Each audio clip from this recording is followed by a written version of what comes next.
Climate Justice Alliance to deliver his opening remarks. The floor is yours.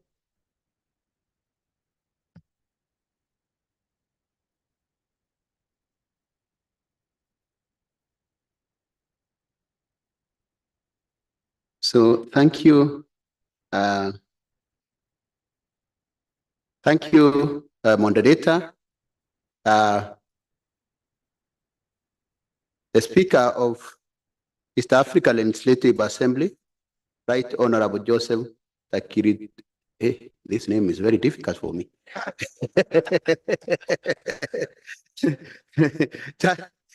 Allow me to call you Joseph because I'm going to embarrass myself.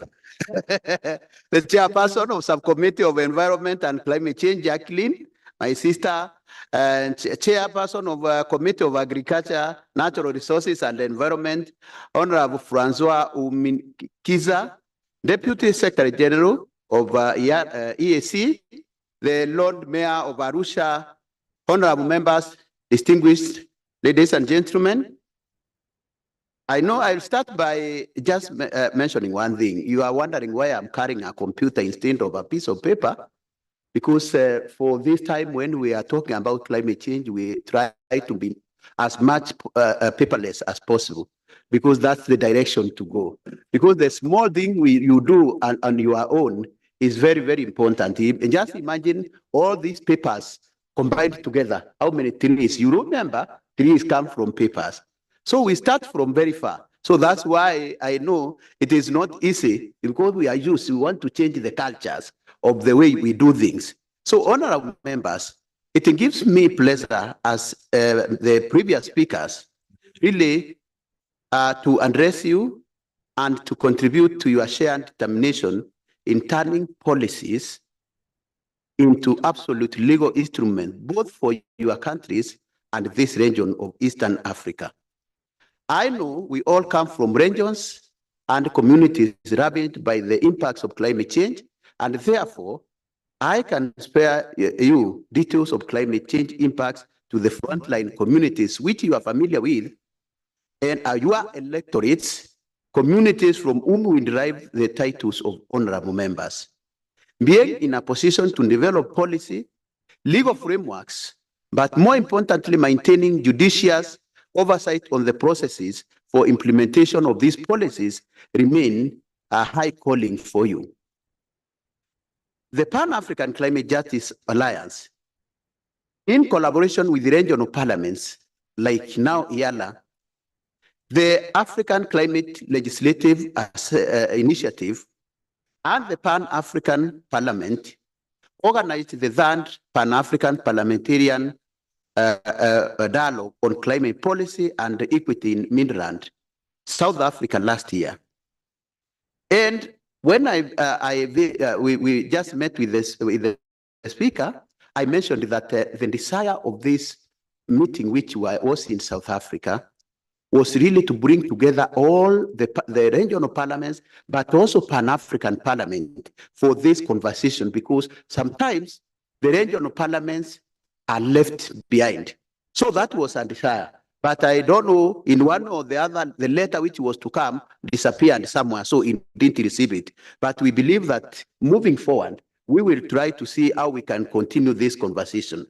So, but we had a declaration from that summit, which was opened, and whose keynote speaker was the President of Kenya, His Excellency President Ruto, who is the coordinator of the Committee of Heads of States and Governments on Climate Change of the African Union.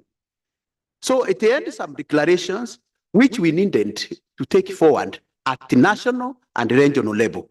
And I would just mention a couple of things which were a part of that declaration. It was to join other government arms, Pan-African institutions like EAC, and progressive non-state actors, including civil society, private sector, and UN agencies, and through legislative front support actions that strengthen and hasten the global reform process for climate response mechanisms and advancing African interests, including global financial architecture reforms. Number two was to recognize the leadership role of communities and the decentralized units of government, and other to review and strengthen national level legislations and programming frameworks to support greater decentralization, climate response actions to industrialized units of government. Number three, to strengthen the ecosystem of laws and policies to provide better anchors and hooks for supporting judges and the legal practitioners across Africa in supporting strengthening jurisprudence on climate change. Four, to promote development of legislations that recognize and anchor the role of African private sector in climate response, including strengthening due diligence processes to optimize on positive development outcomes of the investments while minimizing negative externalities. Five, to recommit to advance in policy and legislation and policies interest of communities at the front line of climate crisis, our key constituents, and ensuring that climate response actions EAC and is reaching local level and financing locally led projects while integrating gender consideration to advance equitable access for women and children. And finally, to commit to work through our parliaments to adopt laws and legislative models that support climate change mitigation and adaptation and the transition to low carbon, climate resilient future, and to fulfill our commitment and obligations under Paris Agreement and NDCs. Clearly, these bold recommendations, Mr. Speaker, have an apparent policy and legal implications. This forum is meant to shape the roadmap in strengthening the legislative input on policy processes in the spirit of advancing climate justice. Honorable members, the role of parliamentarians in legislative action cannot be overemphasized, and we really take that very seriously. The complex maze of issues that characterize climate diplomacy and its direct incidence in our countries means we pay particular attention not only to the policies, but also the legal dictates of these decisions made in the UN conferences, which are popularly called COPs.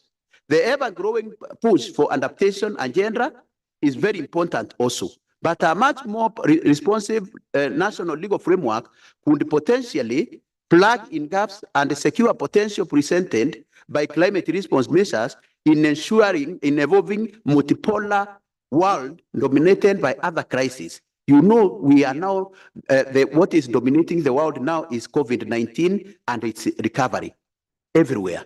But more also, the Russia-Ukraine war, the Israel-Hamas war, cost of living crisis, which is causing a lot of consternation at regional and in countries, particularly on these young people who are jobless, who want employment, and they are very impatient with us. Food security, deepening crisis, but more importantly, and the Lord Mayor has said, look at what is happening in Arusha and the mountain which is the beacon of our nature. That is the biodiversity loss, which is really happening, and we can see it. But just acknowledgement of the enormous task of making Parliament in Africa relevant is their support to climate response in partnership with the Pan-African Parliament. And these regional parliaments has not started now. We started as early as 2009. We have been having these conversations. And that's why you are hearing we ended the third summit in South Africa. We hope that in future, maybe Eala can host the fourth summit or any other summit. And with the champion like Jacqueline, I think we can lobby for that, which aims to strengthen parliamentarians' capacity on climate change issues and legislation, because we are very good in policy making, but without realizing that if we don't turn that policy into law, and that role is the role of parliamentarians, then it will be just remain. And that is what is happening in every country. I believe every country has a policy. But now, if we ask whether there is connection between what Eala is doing and the EAC, and I'm happy that the Deputy Secretary General is here. I have had discussions with the EAC Secretariat, people who work on climate change every time. But I clearly see a very big disconnect between them and Eala. How do we connect this so that once you develop the policies and turn them into legislation, then they can be easily be operationalized by the secretariat? And that is the important thing we need. But we do that under ACLI, Africa Climate Legislative Initiative, which connect all these parliaments. We believe it is now much more urgent for parliamentarians and indeed parliamentarians in Africa to pronounce themselves through these policies on these progressive legislations that secures Africa's future. And Africa's future is the low carbon development pathways. Africa right now, as we speak, has very big opportunity, turning climate change challenge into opportunity. Look, every country now is hosting very critical minerals, lithium, coltan. We have discovered it in Kenya right now. We have in Tanzania, Tanzanite, in DRC, many minerals which are now very important in driving the future development. That is the renewable energies, solar power, wind power, and the geothermal, and more importantly, electric vehicles, the vehicles of the future. But are we taking this opportunity? No, we are just keeping quiet, and China is just buying, coming and recouping all our minerals in DRC, elsewhere, and go process them, whereas we can process these minerals, and they are the minerals of the future, worth 26 trillion US dollars. How much money is our budget? And they are there, but we are not taking advantage. I challenge the members of parliament. Let us process these critical minerals. Let us not export them raw, but it is upon our government. We need to put pressure to our government. And that, I think, we need to find the Eala doing that, because DRC, the Tanzania, Rwanda, and Kenya, Uganda, and those other countries, we have these minerals, but we are just waiting to sell them raw. We can create a lot of employment to our young people, which are our challenge. And this is the role of parliamentarians. So this round table then, organized by us as PACJA, and we want to commit ourselves that we will continue working with you and supporting you. And thank you very much for turning up for this so that we continue this conversation. But more importantly, the Lord Mayor has mentioned that they want to work with us. In here, we have our trickle down. We believe in locally led action, and we thank you very much. Tanzania, Arusha is very beautiful. I think we have acknowledged that. And so, hosting this, we want to really try to see how we can work. We have a platform, the Tanzanian Forum on Climate Change. I think if you have not met them, I can facilitate a meeting with you and them so that we can see how we can support you in working at the local level. There are those young people, we look for small jobs for you leading the town. And through that way, we can create jobs for them. At the same time, we create consciousness of what climate change is, because it is a small thing which we can do. We believe the deliberations will not only be illuminating, but equally pivotal in shaping our collective agenda. Building to COP29, I know most of you do not know what the COPs are. These are the global climate conferences every year. Some people are divided whether they are worth it, or, but to us, they are very important, because that is where Africa has a voice when we go there collectively. And through that, the next one is going to be Azerbaijan, in a city called Baku in the Far East in Europe. And we believe that we need also voices from Eala.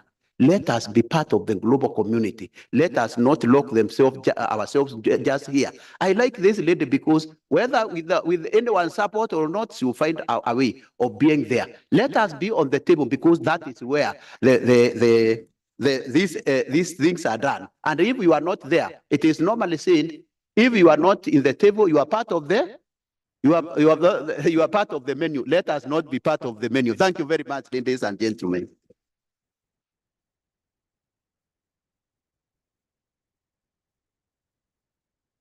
Thank you very, very much, Mr.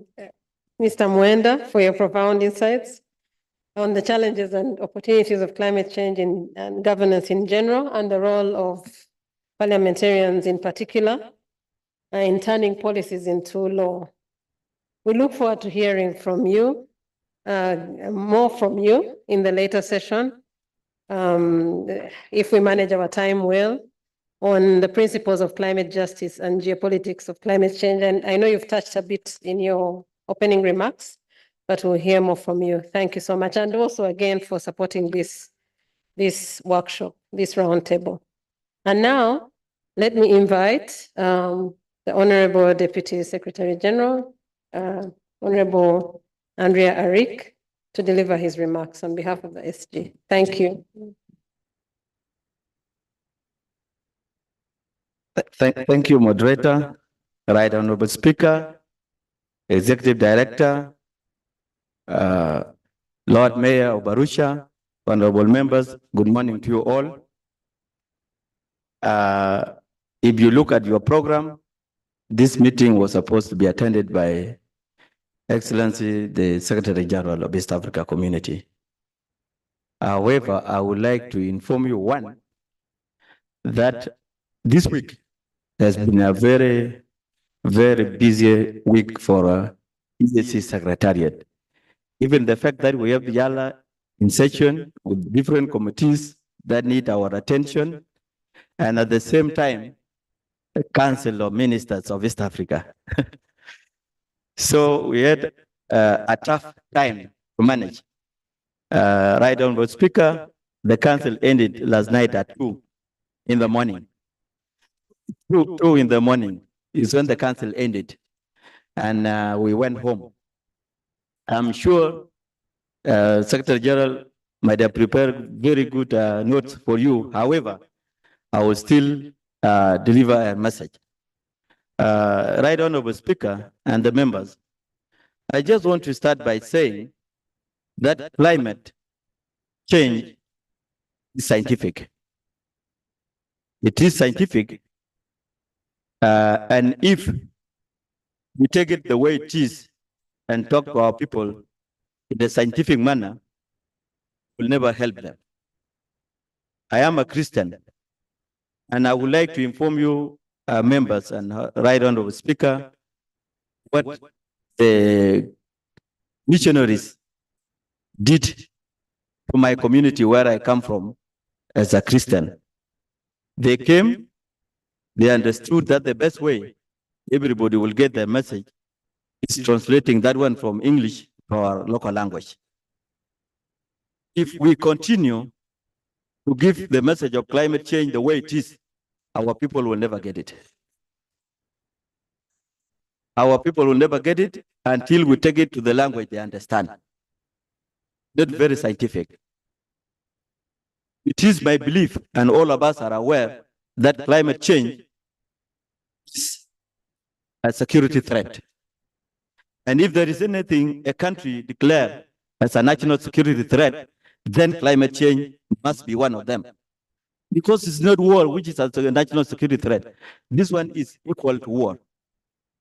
And let me inform you, members, that I was in attending COP28 in Dubai. And I was sitting where our presidents, the All African president and the world presidents, were making their submission. What I have heard from all of them was that each country was asking for money to address climate change. And my question, the question in my mind was, who's having money? Because I have seen everybody requesting for money, all the way from Africans to Americans and the Europeans. Hello, can you hear us? The question is, Those whom are we online. getting money from? Are you getting us? Who's supposed to give us that money to address climate change? Yes. We must take up that challenge. And as East Africa community, Hello? we are given different roles. Yes, And we can hear you. No, we see the role of the other. Uliza moja tu. Sorry? Secretariat in nature Hello? has very few people who may be doing political work. Hello? The rest of the secretariat do the technical work. Then, who does the political work? Who has the platform? It is Eala. It is Eala that can manage to talk to our governments and our partner states. It is Eala that can have access to talk to our people. When we get to partner state, we don't go to the people. As members of the secretariat, we only deal with the government officials on issues of governance, on issues of rules, issues of laws, issues of trade. and we don't go down to the people. But you have that platform of going to the people because you are the leaders. And it is you who can deliver the message to them. It is you who can actually influence decision making in our partner states. If we go to the World Forum and ask for money, and we put out the impact of climate change, and when we come back home, prepare our budget, and it is not reflected, why is it not given a priority in our budgets in our countries? If we all believe that climate change is there to stay, it's affecting our people, then why is it not reflected in our budget? See, first of all, what you perceive as a threat, give it a priority yourself before you go out to look for money. It is you who can manage that advocacy all the way from the executive, because even back home where you come from, if the budget is done by the executive, it becomes so much difficult, even at the level of parliament, to change. So that influence needs to be done even from the executive, so that once they are prioritizing what they think is a priority, climate change must be a priority, and a priority in the budget, not in the speeches. Because if you talk and talk and talk, and you don't have the action, at the end of the day, it will still affect you. The only action must be reflected in our own budget. I want to assure you, right Honorable Speaker, that the EAC Secretariat will always cooperate with you, make sure you are facilitated in your duty of advocating, talking to our people to understand the threat. They only need to be told cutting trees result the climate change that is affecting us, because trees attract rain in areas where there is what do we call it? Drought. Some people are displaced by drought because they cannot cultivate. Their cattle cannot get grass and water, so they are displaced. And as I speak, we have climate refugees. They have moved even beyond their countries and close to other countries. And we also have climate IDPs in our countries. So if we can look at the area, if the issue is the drought, then what caused the drought? How can we address it? People are still cutting trees back in our partner state to make a living, to make charcoal, or to sell. That doesn't need even budget.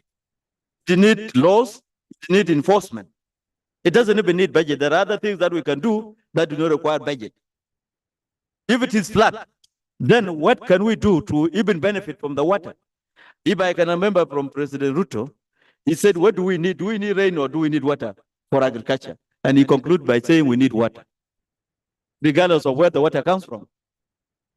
If we need water, as much as we are affected by the flood, can we also turn that water into utility? Can we reserve that water and make irrigation out of it? Because also flood comes and go, but we can also harvest that water and benefit from it. I wish we close my remark by a word also from one of our presidents in this region, who one time said that we are alone in this, and that was as a result of genocide. I also want to inform you that as much as we look outside to get money, there is nowhere where we get the money. We are alone in this as East Africa. Thank you so much.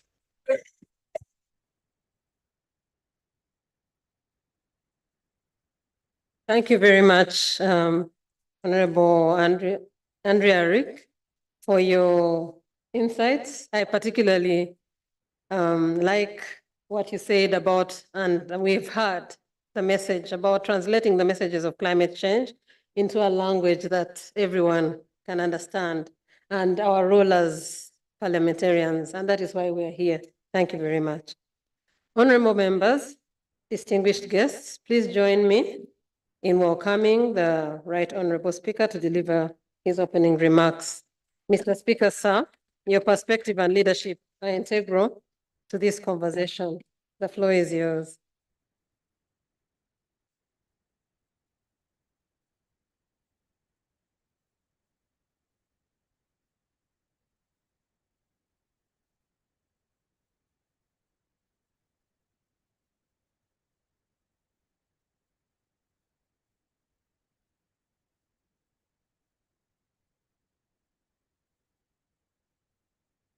Honorable members, good morning. But we have also our brother, Honorable Andreas from the Secretariat. We have also our guests and guest of honor and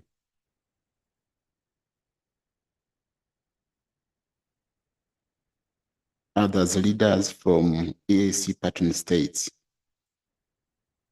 I am delighted to be with you here at this roundtable meeting to discuss pertinent issues affecting our globe, the issue of climate change.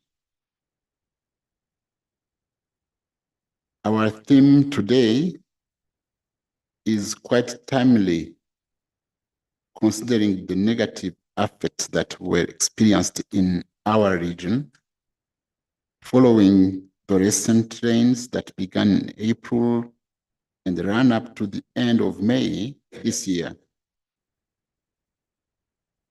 We have lost more than 500 people across our partner states. And even last year, we had lost a good number of our people.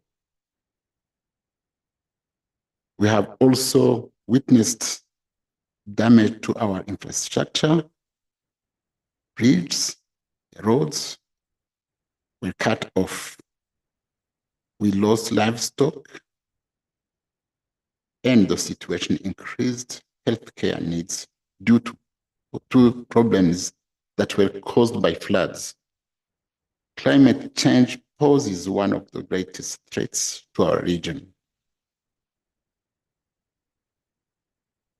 Eala and others parliament have a role to change policies related to climate change into legislation. We need to act swiftly and to act now. I know that you members have been in front line in overseeing matters of climate change by passing a bill on climate change and deliberating on other reports aimed at addressing climate change issues. We need to continue advocating for legislation that addresses climate change. We need to introduce support legislation that sets out clear targets for emission reduction, promote renewable energy, and promote sustainable practices. I applaud the EAC Council of Ministers for the 2024-2025 budget. This budget has initiatives for promoting climate change.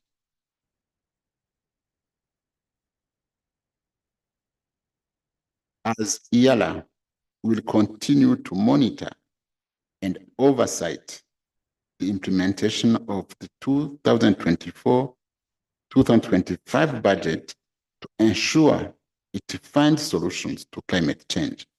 We also have a role to monitor whether our partner states are implementing the existing climate change policies within the EAC and with regard to regional integration. One of the iconic laws passed by Eala in 2027 was Polythene Materials Control Bill.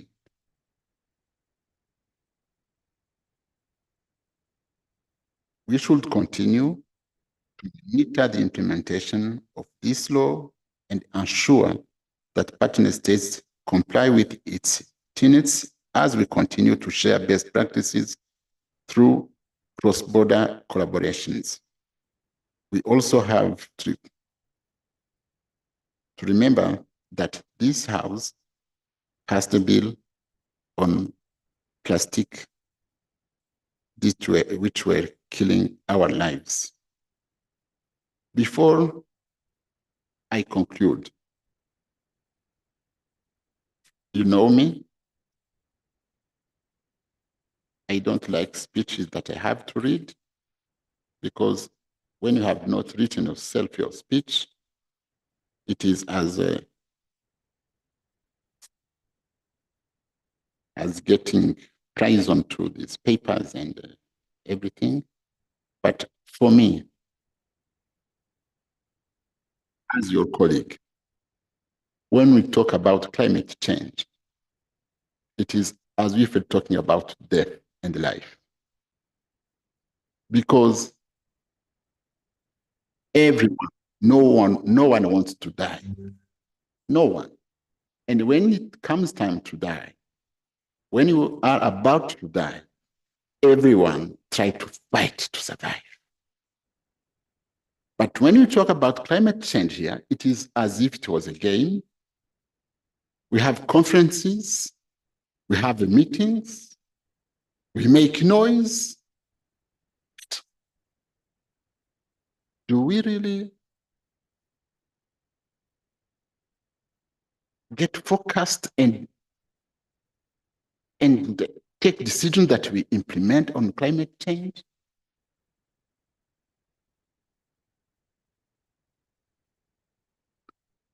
I could, if you ask anyone, what is the cause of climate change? The answer is, what is the answer? You are a specialist. What is causes of this climate change, which is threatening everyone? Pollution, carbon. Everyone will tell you carbon. No, it is ourselves. Ourselves. We are killing ourselves. Because carbon comes from what a human being is doing. Why do we decide to kill ourselves? I remember in my culture, in my country, those people who had hanged themselves for any reason,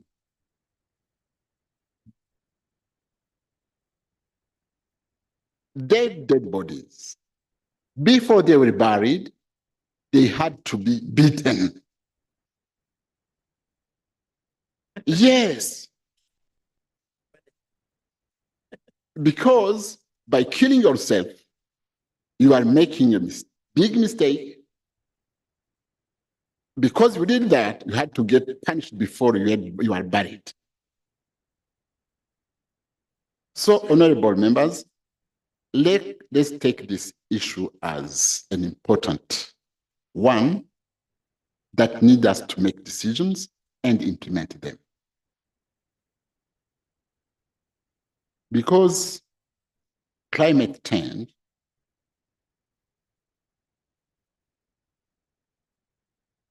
they have impact on everything, but especially on human lives.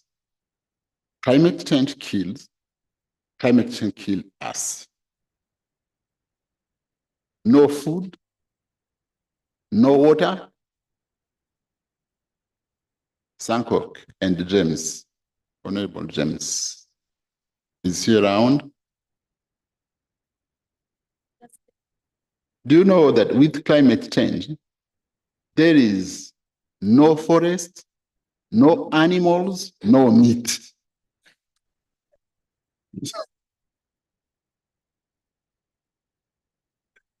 This is not a game. This is not a game. So for our brother from Maasai land, it will be terrible. Even who, Honorable Blacks, Doctor, you told us yesterday that you were born not far from a lake, and that fishes have taken you to school and had made you who you are. You will never get to fish again with climate change. Because we are still alive, please tell him what will, you'll tell him what I said. But please, I want everyone to understand this. We are still alive, but we have children. The coming generations, we will not survive. They'll be cutting because the atmosphere will be full of carbons, and then they will die. Let's save this planet. Let's save our generation and the others' generations. So as Eala, which is a regional parliament, we have to take actions by sensitizing, by advocating, and by bringing our people to fight this climate change. We have to legislate so that we can get everyone aware of this. It is about life and death. Of course, we have 8 partner states, but I want among you and your friends, please, you have to leave Arusha and take this action in national parliament, in Somalia, in Kenya, in everywhere. And you have to be leaders because this parliament is leading national ones. Comrade, will you get funds for our team here? You will discuss it. And after our EAC region, you know, EAC is doing better than others. Please take the whole Africa from Arusha. And as you know, when you will be in these Western countries and others industrialized one, you have to engage with them and ask them, between them and us, who is bringing more carbon in our atmosphere? And ask them who is killing more today and who will kill tomorrow, and ask them who has to pay and how much he has to pay and what he has to pay. Honorable members, let's save ourselves. Let's save our children. Let's save our planet. Let's save our future. Thank you.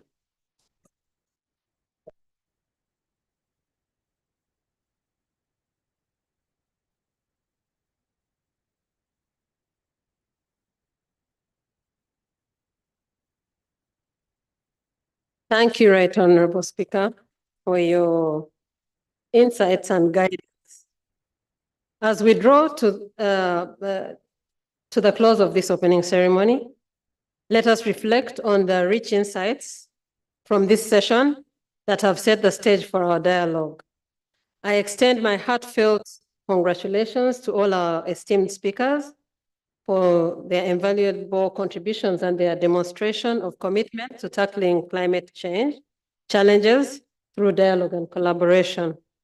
I want to end this opening session with another quote, this time from Martin Luther King Jr., and I quote, "The time is always right to do what is right."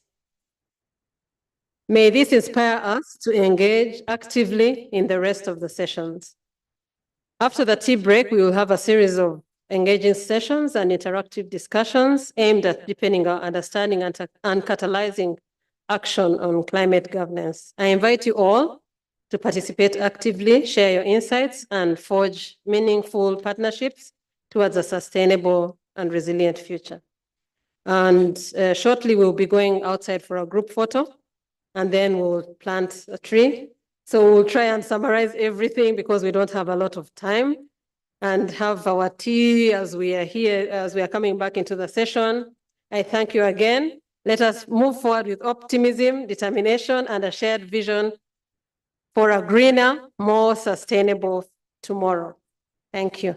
So we're going outside for the group photo, right, Honorable Speaker? Yeah, thank you. What the MC has said, honorable members, since we are really behind schedule, let us spend just 10 minutes. If you want, you can always step out and take tea, but the sessions continue. So you're most welcome. I also recognize, Right Honorable Speaker, before you march out, the presence of the ambassador of the Republic of Uganda to Tanzania. And the ambassador is general, actually, is a general, Fred Mwesije. He has served in the Parliament of Uganda. He's a climate change champion. He worked with me. Most important, he brought me for the first parliament. That is the 9th parliament. He's my mentor. So maybe clap for him. Without him, I would not be here. So thank you, Ambassador, for coming. So 10 minutes, then we get back in. We are going to do a group photo, do a tree planting for the launch of our event here. Then we get back in. Merci beaucoup, asante sana.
Honorable members, order, honorable members.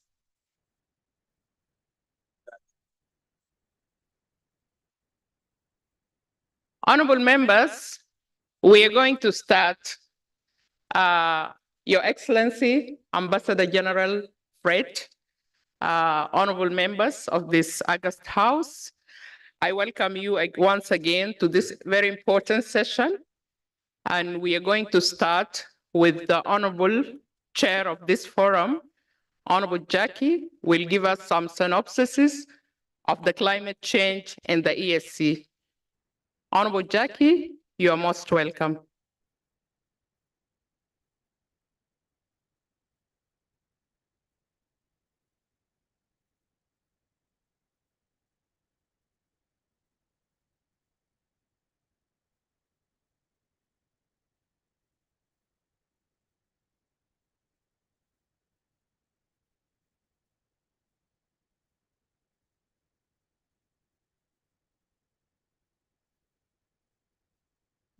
Welcome back from your break, and thank you for planting the trees. Today is also a very important day when we are celebrating International Day on Global Parliaments.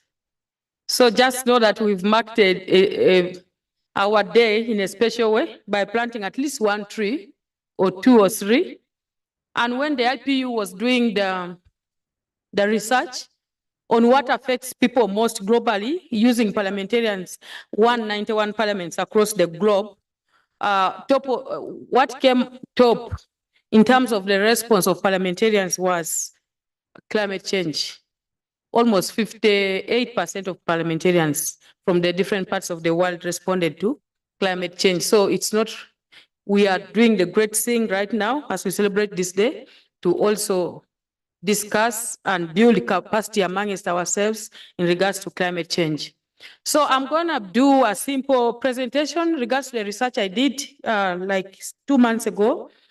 And I was trying to do a synopsis of climate change related havoc in the Eastern African region and what needs to be done and our role as the members of East African Legislative Assembly. So I'll do this presentation within like 10 minutes. Aware that we have a time challenge and we are going to do all these presentations at once, then we can discuss.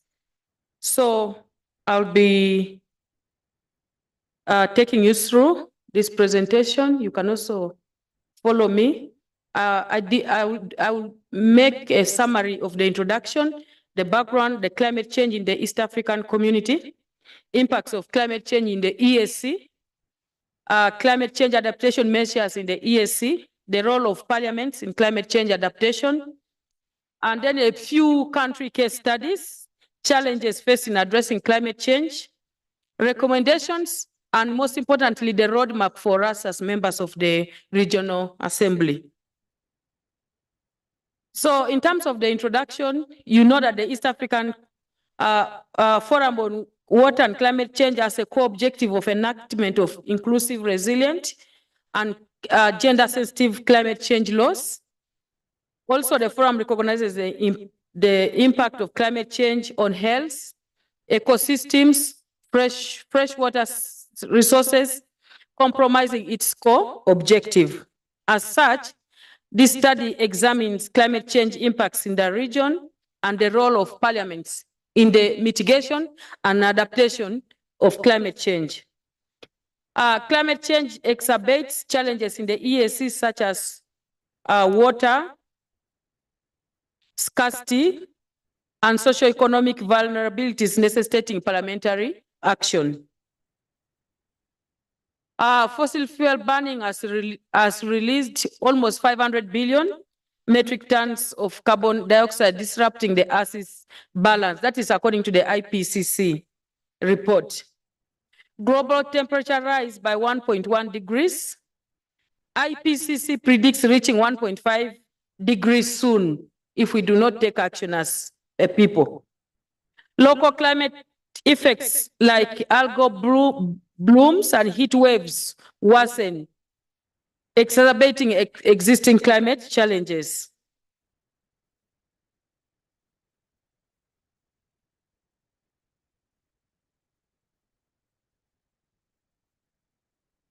Why?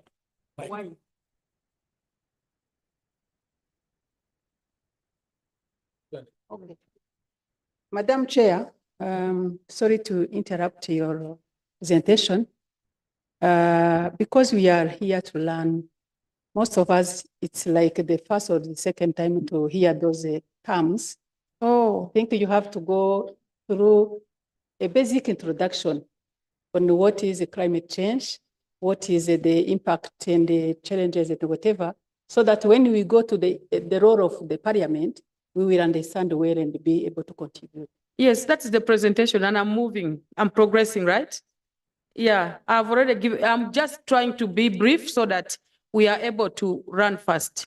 But when you're talking about the IPCC, whatever, we need to understand. I'm so sorry. And those strong words you are using, I'm maybe. so, Honorable Francine, I'm sorry. No. I'll be speaking in a full sentence. Absolutely. Not so that we the intergovernment panel on climate change.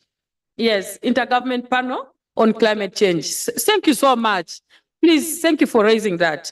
I was just talking. Yeah, and then I don't know what has happened to this computer. Projected impacts, okay. So the projected impacts of climate change globally but also within the EAC. The impacts are huge and enormous on food, because when farmers are affected, then we are not able to have food. And remember, Africa is treated as a food basket of the world. The climate change also affects our waters. The glaciers disappear, water supply is threatened in several areas.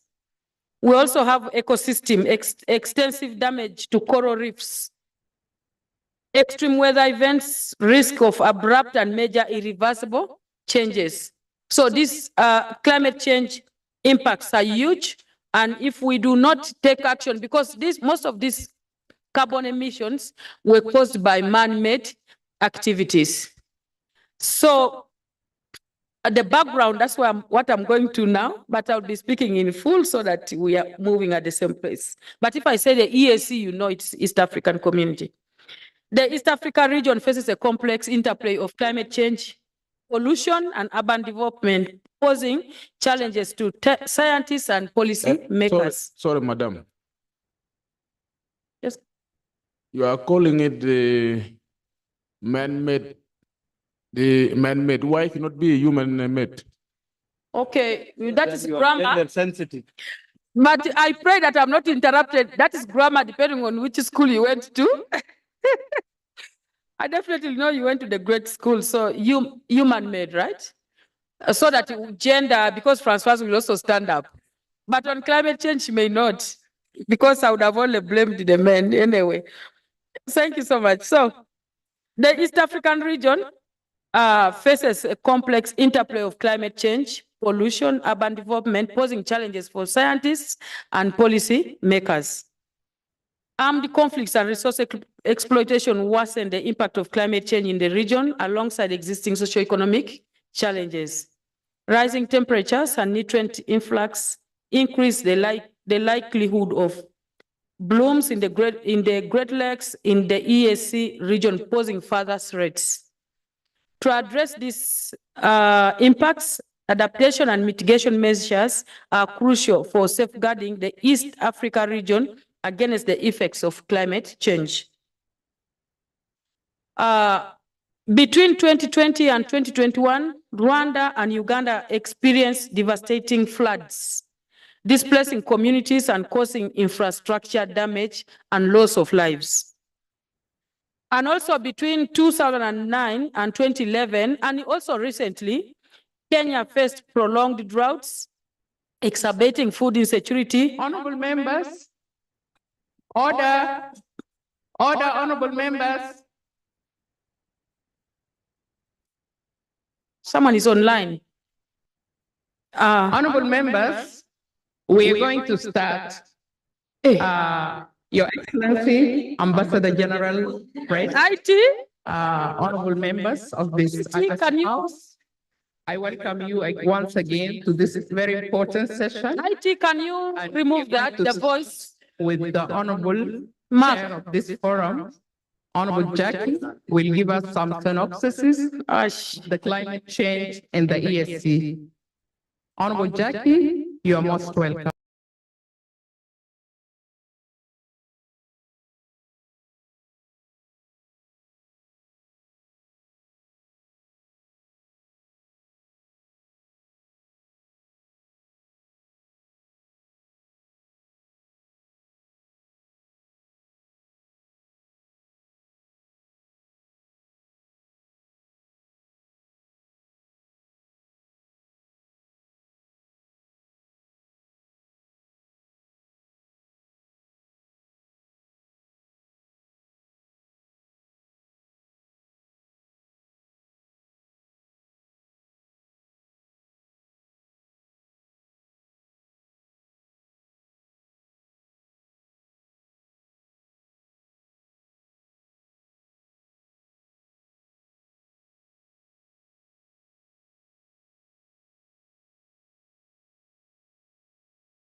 I will just jump that. I will say climate change is visible on land, in the oceans, in the atmosphere, and it calls upon all of us to take action. Impact of climate change in East Africa. We have temperature rise and precipitation changes. We have loss and damage. I will not go into the detail, but we have loss and damage which affects our ecosystem, our water resources, our food systems, our infrastructure, and the vulnerable communities are actually much hit. Agriculture and food security is affected, erratic rainfall and prolonged droughts, reducing crop yields and livestock, food insecurity, water scarcity.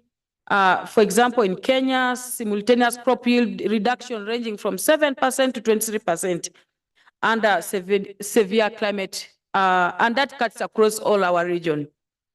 Water resources, changes in precipitation and evaporation rates leading to water scarcity, pollution and declining water quality, threatening aquatic ecosystem, climate-induced flooding and landslides. All these happen in our day-to-day. You can already see, this was a picture from Kenya, when the wildlife is also affected, and how much money comes to our regions through tourism, a lot. So you can see already that climate change cuts across all our day-to-day life. Impact of climate change in the East African region continue. The health impacts.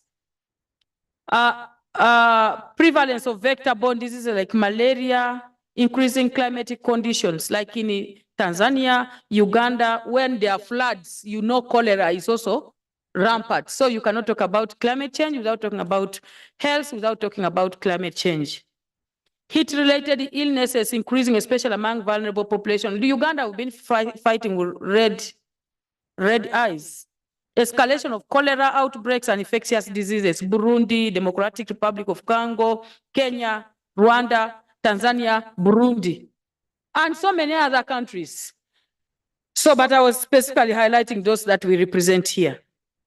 Ecosystem changes, that is habitat degradation and extreme weather events leading to biodiversity loss, climate-induced migration patterns affecting species balance, ecological health, climate change, land degradation, reducing economic returns on ecosystem. Like I told you earlier in the opening, it is estimated that by 2050, we will have almost 1.2 billion people who will be refugees, either as internally displaced or because of climate chaos. So it's important that we really look at these issues keenly. Socio-economic, infrastructure damage, climate-related disaster triggering migration strain, all that. Those will be the effects of climate change. You can already see what is happening in our region. Those are displaced, those are refugees. Displaced because of droughts or floods, and they have nowhere to go. So proposed adaptation measures, we have climate resilient agriculture, measures that will be addressed adopted to address climate change. Some countries are already trying their best to incorporate climate resilient agriculture in the national adaptation plans, the NAPs. So, but still we need enabling laws so that policy alone will not help us, but we need legislations in place to enable commitment and political will in addressing climate change. Disaster risk reduction, like early warning. Even in Africa, sometimes we don't have the capacity to detect hurricanes. I remember landslides in Bududa in Uganda. If people were informed earlier, probably they would have left. So most people died there because they were given short notice. So early warning systems, these are mechanisms to help people adapt to the various climate changes. Sustainable water resource management. And those are now, when we come up with a legislation, those are now technical that will be implemented by our, already sometimes being implemented in our member states, but they will be included in our legislation. Public health enhancement, ecosystem conservation, socio-economic adaptation, and then what is the role of you and me who represent the people within the region? We know that definitely a member of parliament's role is oversight, representation, and making legislations. And the unique bit about us here in this parliament is we make laws that are automated in our national member states. For example, if we came up with the EAC Act on climate change, it will be automatically a law in every member state. So if we enacted such laws, then we are able to help our member states automatically. And budget appropriation, among others, you know, our legislative roles, so I'm not going to delve deep into that. And then legislative response. What is going to be our legislative response? We need to develop laws and environmental protection, land use planning, and renewable energy promotion in an attempt to address climate change, mitigation, and adaptation in the EAC region. We also need to pass laws related for disaster risk reduction measures, address climate change adaptation through comprehensive legal frameworks. We also have the ratification of international agreements. As I speak today, all our member states are members of the NDCs during the Paris Agreement, and nationally determined, sorry, I have to put in full, the nationally determined contributions, where each member state committed a certain percentage on addressing emissions in their national adaptation plans. So all the 8 countries are members of the signed and adopted the Paris Agreement. But implementation and domestication of some of these agreements sometimes remains a challenge. So as members of the EAC, what is our link between the national and the EAC in ensuring that these commitments made at the regional and the global level are domesticated for impact in terms of addressing climate change? And then we have oversight. Of course, that is our role, to oversight the different programs. We are moving Kenya, Tanzania, Burundi, South Sudan, the Republic of Congo. We are always rotating in these regions. Our rotation, we've been making impact, but let's make great impact in this area of climate change. Of course, our role is allocation of resources. As you know, we are already still here because we're here for the budget process. So prioritization of climate change, resilience in budgeting decision is key, and support sustainable development in the region throughout resource allocation for climate change related activities.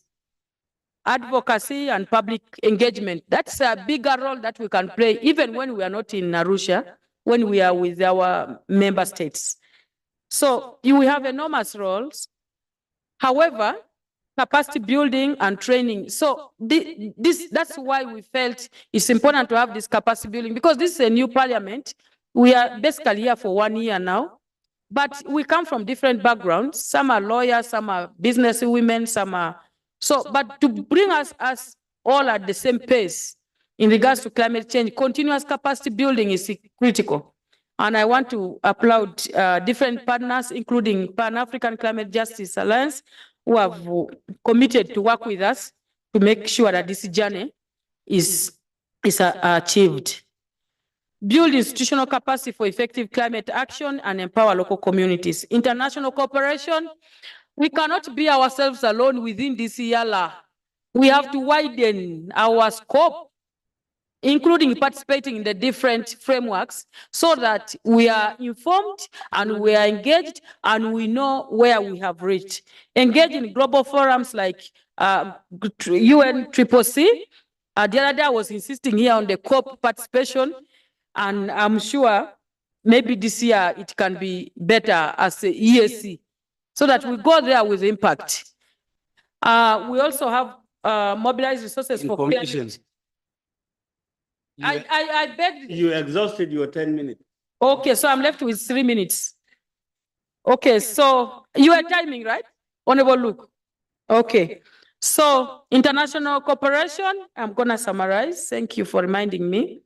And then how member states are reacting on the case studies of climate change in Rwanda. Rwanda's parliament oversees the implementation of the national climate change policy. They have a policy in place, but there is no act of parliament on climate change. So that means the one, if we pass it here, it will be easier for the member states to adapt. South Sudan, they have the national environment policy, which needs to be revamped into an act of parliament to fit into the current framework of climate change.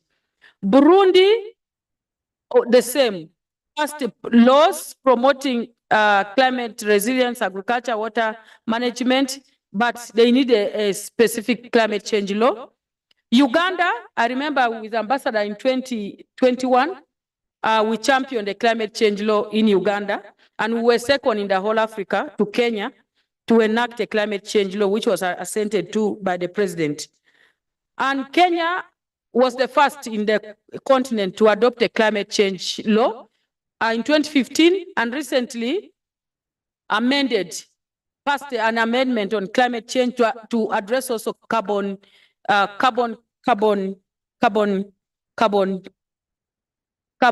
credit, carbon markets. So DRC, the same. Policy in place, laws not there. So out of the 8 countries within the region, we only have 2. Even those 2, some need to be revamped. So our ESC law on climate change will be rich so that it helps our member countries. Tanzania, the same. So, like Luke, I told Luke to inform me if I've gone beyond 10 minutes, which I've already done. Let me just summarize. I know challenges. Everywhere you go, they will say limited challenges. There are no resources. Yes, it's a fact. Even in your family, the money is never enough, even when you have a lot. But let's try to prioritize financing for climate change. And then awareness raising.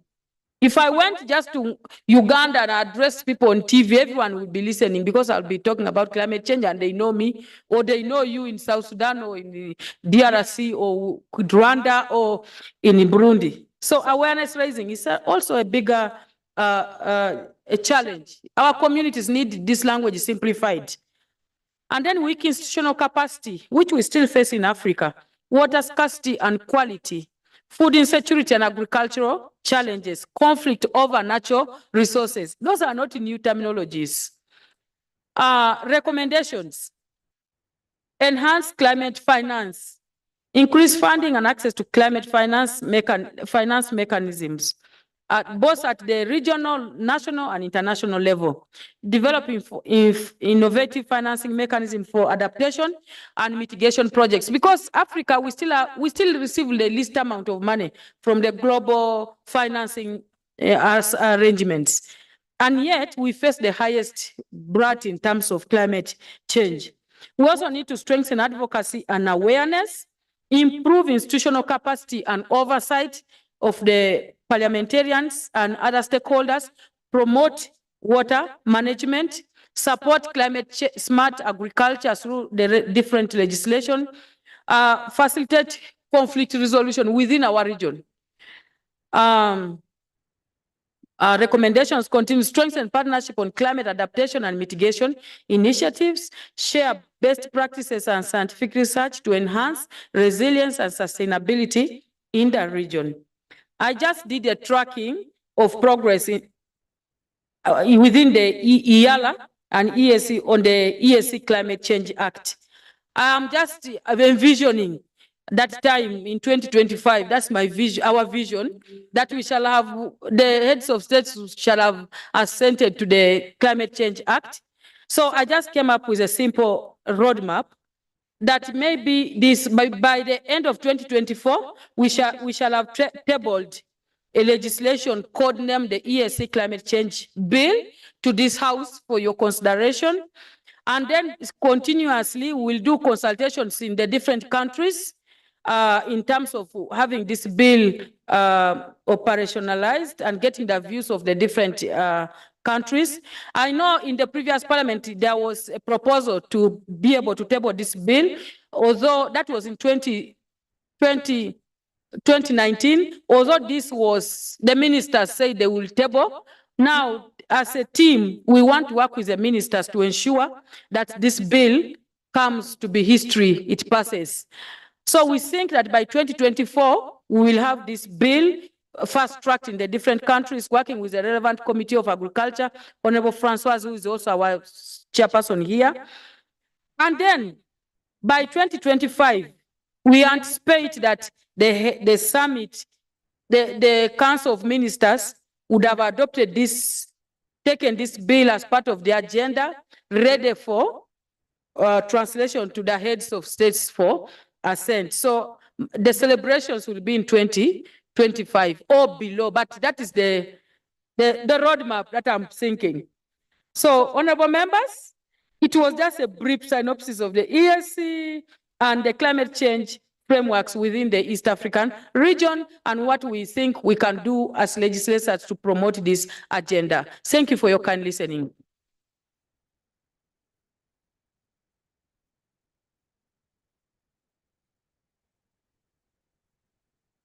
Honorable Chair, Honorable, I have a concern. Thank you, Honorable Jackie. As you were rushing with the time, there are some of us who didn't follow or understand. May you please send the presentation, very important excellent. presentation to us. Thank you so much. Okay, merci beaucoup. Presentation.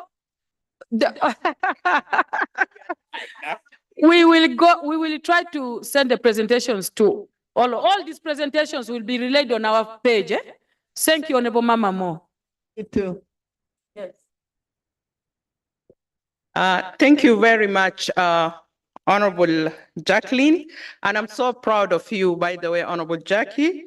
I'm proud that the mentor of climate change, I've given it to you as I was the chair of this subcommittee in the 4th Eala.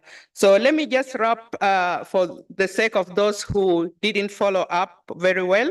The Honorable Jacqueline has spoken about the objective of the forum, and also she gave an insight on the impact of the climate change in the region. As all of us has witnessed, every one of us knows that there is an effect of climate change in their own partner state. And also for those who wanted the definition of the climate change, it refers to the long-term shift in temperatures and weather patterns. These shifts may be natural, but since the 18th century, human activities have been the main driver of climate change, primarily due to the fossil fuels like coal, oil, gas, which produce heat, which are trapping as gases. And the Honorable Jacqueline also spoke about the laws of climate change, that we have only 2 partner states which have the laws, which is Uganda and Rwanda. And she spoke about and Kenya, sorry, apologies, about the disaster risk management and the early warning system. And you know, in our budget, there is this early warning system, which is one of the objectives of the environment sector. They will be concentrating on it in 2024 and 2025. Honorable Jackie wrapped up the importance of the role of parliamentarian in the climate change, and that we have to bring the climate change bill to this house. Honorable members of the 4th Eala, you remember that I brought the motion. We have been promised in 2020, but we have to take this upon ourselves. Without any further ado, I want to introduce one of the climate champions who is here in the house, Mr. Mithika, Dr. Mithika Mwende, who is a climate champion, and he is the executive director of the Climate Pan-African Climate Change Justice Alliance. Mr. Mithika and Dr. Mithika Mwende is the Executive Director of the Pan-African Climate Justice Alliance. He is a strategic thinker, a dynamic public policy analyst. He also worked very hard and got twice to be named as the 100 most influential people in the world, and he's here with us. I've known him since 2018. Mr. Mithika has also interacted with the fourth Eala. He gave us, through his this alliance, to capacity building. So, Mr. Mithika, you are welcome to give us to talk about the principle of climate justice and geopolitics of climate change. And Mr. Mithika, you know very well as climate activists that one of the geopolitical impacts of climate change is resulting of the high global emissions, global temperature rise by 3 degrees, and also some states are disappearing altogether because of the rise of the sea level. Drought and floods will lead to civil unrest and massive immigration, as it was said by one of the presenters here, fight on resources in the more subtle places. So, Dr. Mithika, you are here to give us some insight on this. Please, you are welcome.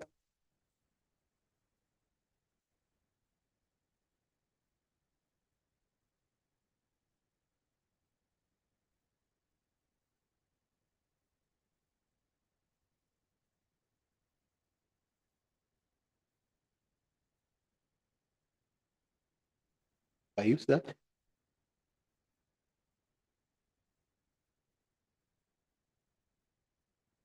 Good morning once again. And I think I will just stand on the existing protocol. I don't know our whip, how many minutes I have, because my presentation can take even 1 hour. So I want to know if 20 or 10. So between 10 to 20, does it mean that I take the maximum? All right. Yeah, because my presentation is very detailed. I think as it has been said, we are going to share our presentation so that you can be able to get more. This, as the speaker said, it's a very technical subject. Sometimes it becomes very difficult because you can make this presentation, and by the time you leave even more confused rather than being enlightened. So we normally like to be as simplify and demystify this subject as much as possible so that people can be able to understand what we really mean. And so I want also to take this opportunity to acknowledge our participants who are online, but particularly I can see my friend James Murombezi and other members from the whole of Africa, but more specifically James, because James actually was unwell, and I'm very grateful that he is already here. Thank you very much, James, for your commitment. James is the coordinator of the Africa Climate Policy Center,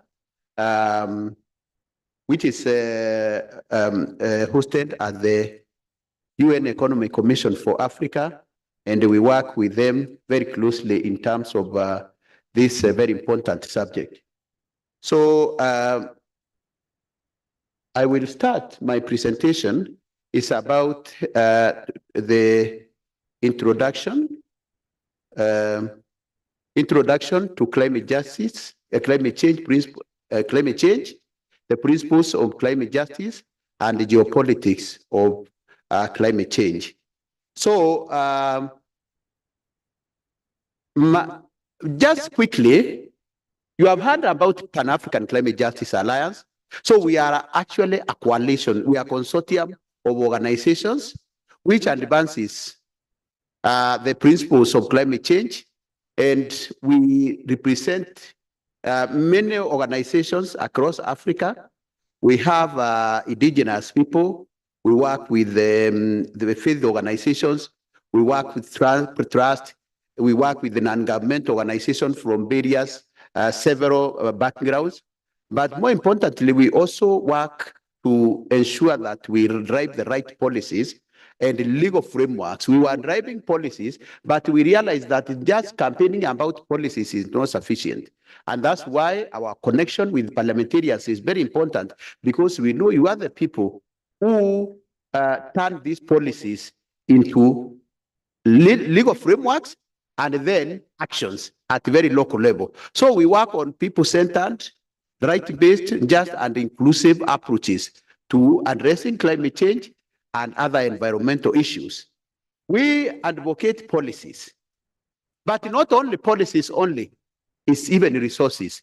Resources is about money and actions. So it's three things: policies, but turn those policies into legislations for implementation, but also ensure that governments, but particularly in the north, the donors who are supposed, according to the obligation, to deliver money, deliver that money accordingly, so that we can be able to take these actions, and those actions are supposed to go to the people.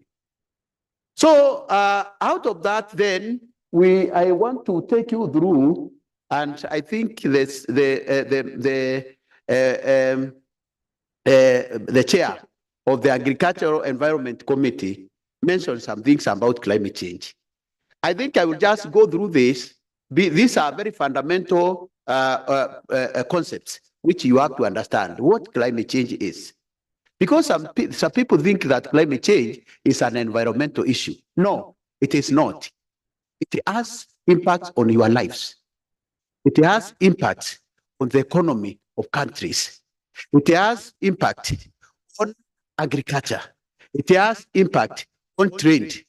It has impact on everything which we do, including our social lives. So it is not a weather change. Weather change is short term, but climate change is that change which is significant and comes up for a prolonged time. Basically, even decades. So the UN Framework Convention on Climate Change has defined it. This is the convention which was founded in 1992. It's one of the Rio conventions, which defines it a change of climate which is attributed to directly or indirectly. And actually the speaker said that it is caused by human action, anthropogenic. It is us, because due to our mode of production and consumption, pumping greenhouse gases, especially carbon dioxide, into the atmosphere in our process of development. And this was done since 17th century, when those countries which are advanced, and that's why they have this obligation to address climate change. They started developing, and that's why we say Africa, which has not developed, has played a very nominal role in causing this climate change.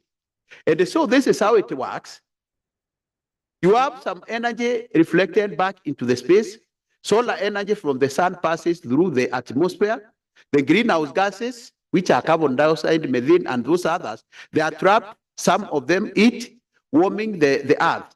And then Earth's surface is heated by the sun and radiate out heat back towards the surface. But guys, let us just assume that we don't know all this science. Just look at your doorstep. Look at where you are. When I look at you, I heard that there are even young parliamentarians here. But just assume you have lived on this earth 30 years ago. Clearly, you have noticed some change. Whether where you are coming from, whether the change in your agricultural systems, the shifting seasons, the rivers which used to flow have dried up, you see? all those, the dry crops and many others, these are manifestations of the changing climate. So when I go to make a presentation anywhere, I don't want to really, because sometimes you go there and then by the time you tell them stratosphere, these scientific languages, by the time people have run away, you have no audience. Or even when they are seated there, they are not with you, they're on their phone. Because the subject is so boring but we normally want to contextualize it and tell people this is what it is. How do you see it at your doorstep? That's why I normally don't like really to go through all this. Let us understand that all these changes are scientific, and we are convinced that it is changing. If it is changing, how do we change with it? That is all what, as members of parliament, we need to understand. Such that once we understand, then we are going to say, fine, what has caused it? And what would be my role as a member of parliament to address this problem? I think that is where we need to go. You have seen those who come from like the Horn of Africa. These are the images, misery, which you see. This, when we talk about the economies of people, this is a farm, a livestock, a pastoralist. As there is a guy who had around 200 cows in northeastern Kenya. All those last year were wiped out. You know, this guy became mad. He could not. Some of them have died because of the shock which comes with it. So that's why we are even exploring some mental health dimensions of climate change. Because it happens. When there was flood in Kenya, just the other day, 3 months ago, there is a family whose whole family was wiped out. Can you see the mental dimensions of that? That is what it means. So that is what is called climate change. Those are the impacts which are affecting people. So these things, people take them very seriously nowadays, and that's why climate change is one of the topical issues in the world. There is no forum in the world which you go to, not UN, not the G7, not the G20, not the African Union, not the EU, everywhere, but we in Africa. In fact, climate change is taken very seriously in other countries, particularly those who believe that they have caused this problem in Europe, in US, than the way we take it in Africa. We just borrow from there. We have not seen the intensity of it because we don't feel it. We feel it, but we don't take it very seriously. And so, how do we ensure that our policymakers, our politicians, our leaders understand that we are in a level where we need to understand this is a problem which is confronting our people? When, for instance, in Kenya, we have, I'm giving an example in Kenya because I come from there. You have this livestock now dying. There is that drought, like 25 million people were affected. Are you going to construct the road and let the people die? Or you are going to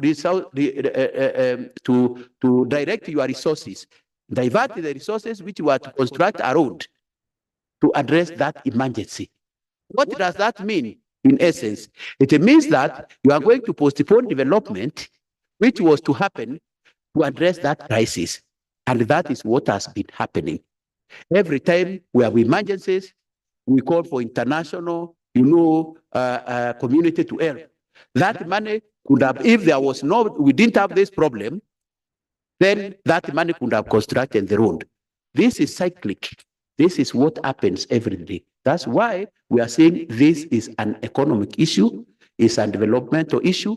If a country ends its long-term and short-term development vision, then that is slowed because you will not let people die. You have to revert that. But again, when there is that drought, most of our countries rely on hydroelectric power. But what happens if it dries? We have no power. Countries are forced to now import PPP, those private the private generators, very expensive. It makes productivity very expensive, and through that, even some of them, you lose jobs because you reduce on productivity, and now it has effect on even countries' production. So all through looking at all the dimensions, it is that is what we are calling climate change. It has affected development in a very fundamental way. Look at a country like Malawi when there was that cyclone.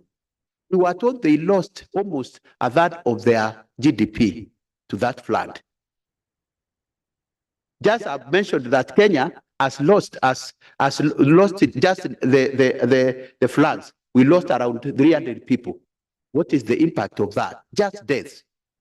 So in addressing then climate change, I think I don't want to go so much very far. Climate change has its impacts and responses, but there are two things which we do in climate change. You either reduce the greenhouse gases. So that effort is called mitigation. But there's the carbon dioxide which is into the atmosphere, and the damages which have been caused, and they are so enormous, we are never going to reverse them in our lifetime. What do we have to do? We have to adapt to them. So in all the discussions which we have only two things which we respond. Either a response on climate change is on mitigation, that is reducing the greenhouse gases and emissions. And this is mitigation measures is like moving from fossil fuels. I know the ambassador is patrolling, they are activists in patrolling the Eala. They are saying Museveni should stop completely from that oil, that more than 1,400 pipeline from there, from the Albertine to Tanga. And that is the campaign we have over the world. But then Uganda should use renewables. But let me tell you why this is economic and why this is very difficult. Museveni, aside with the people of Uganda, he wants to develop Uganda. And he has no obligation. He has seen those resources which can develop is tapping this oil. Other countries, in fact, are doing them. But we, the activists, are saying we should not do that because we don't want to develop or to develop in the pathways which spoil the world. That is fossil fuel. But he has obligation. So that is the contextualized campaign in Africa, and discourse is not campaign, it's conversations, so that I want to bring Museveni to, yes, I agree that you want to sell this oil so that you can develop your country. And that is what is happening in Africa. But now, are we going to transfer the context in Europe, in the UAE? Those people have developed in this oil. But when we want to exploit our oil in Africa so that we reach that level, they are telling us, no, you cannot exploit your oil. But there is also another dilemma we have. In the next 10 to 15 years, this oil which we are exploiting may be relevant because the technology, renewable energy technology, is rapidly becoming cheaper, and it may render this oil even useless, and no one will need our oil. So there are two things here. We want to develop the oil, and in any case, when Uganda wants to develop that Eala, it is not for them to consume. Actually, it is for export. That's why they are doing the pipeline. And so what we want to do, and the discourse which we have with parliamentarians, we want to understand the discourse on climate change in Africa, the just transition in Africa, should really convince our leaders that this is the direction to go. We no longer need this oil, but also where we need alternative sources of our income so that we can develop our country.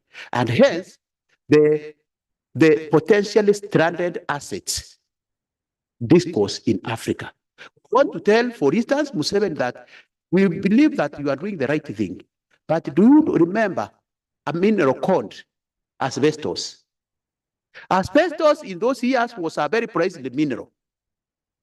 But now, do you have that asbestos in the ones? No. It is carcinogenic, and the way it was used in roofing, we don't use it again. That is where the oil will take us in a couple of years. It will not be actually viable to even invest in oil industry. But we see we don't need to confront each other. We need a dialogue. We need a conversation so that our leaders can understand.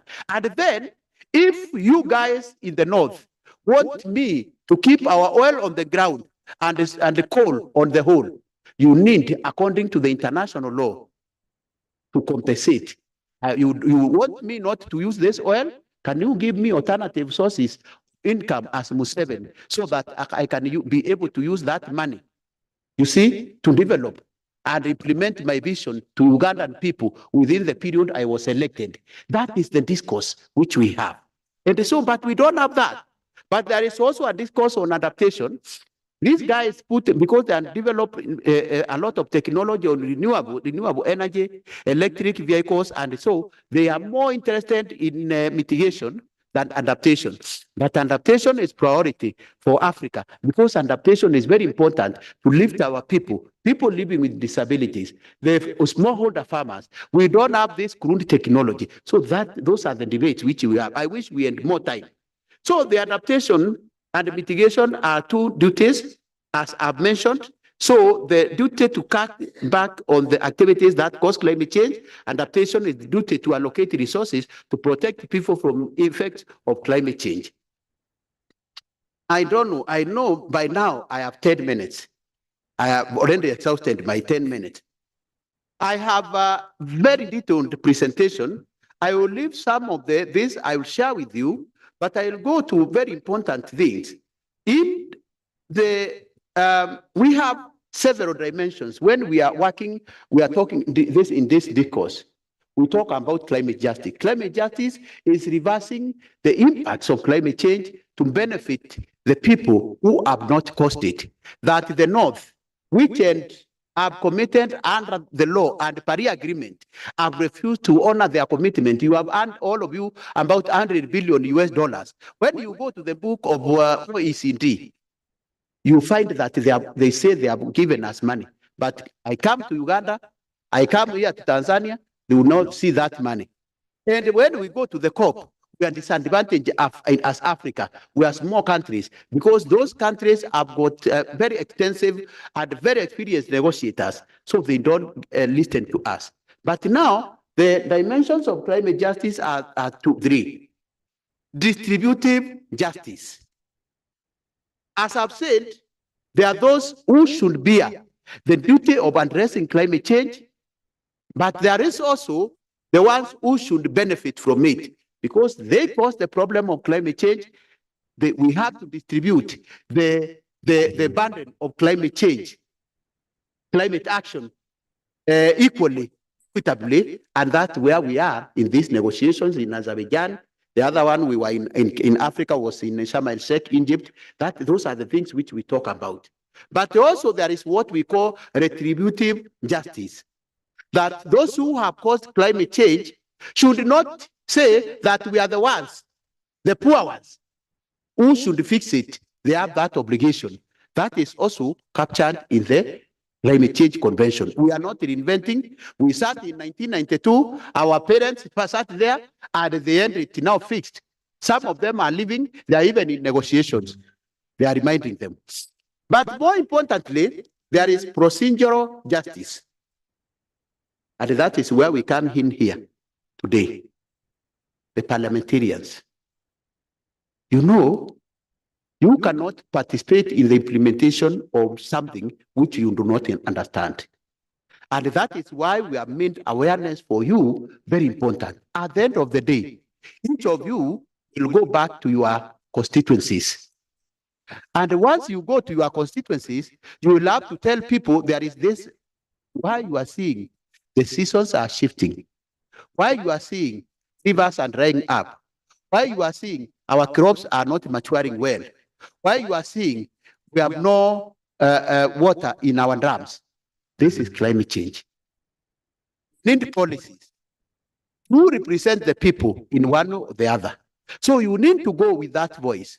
So how do you go with that voice if you are not involved? So involvement, procedural justice, even at very local level, is very important.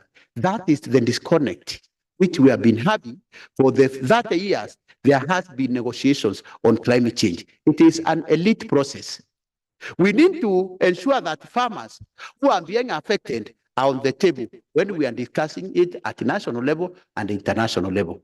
We need to have women who are mostly affected at the table. We need I saw the people living with disabilities here. Look at the struggle they are having in struggling with those steps. Even this hall should also be really conscious to the people who are living with the disabilities. This is some of the things which we have not been able really to fathom, really to understand. That if you want people to embrace what you want, so that they are not seeing climate change as an abstract issue, you need these three very important dimensions of climate change. So we have come from climate change, that discourse about science, to discourse about our lives, which are here: distributive justice, retributive justice, and procedural justice. If we fulfill these three, then even if now I can sit down, because now we agree that you are part of the discourse. Let me move to, I'm not going to get the breakdown of all this. I'll tell you, we were in the COP. And during the COP, we had so many discussions. We had discussions about what we are calling just transition. The one now we are, my screen is already off. I think it has exhausted. No, there. You see?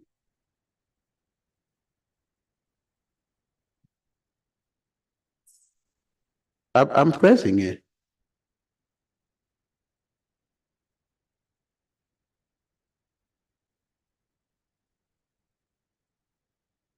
It's there? All right.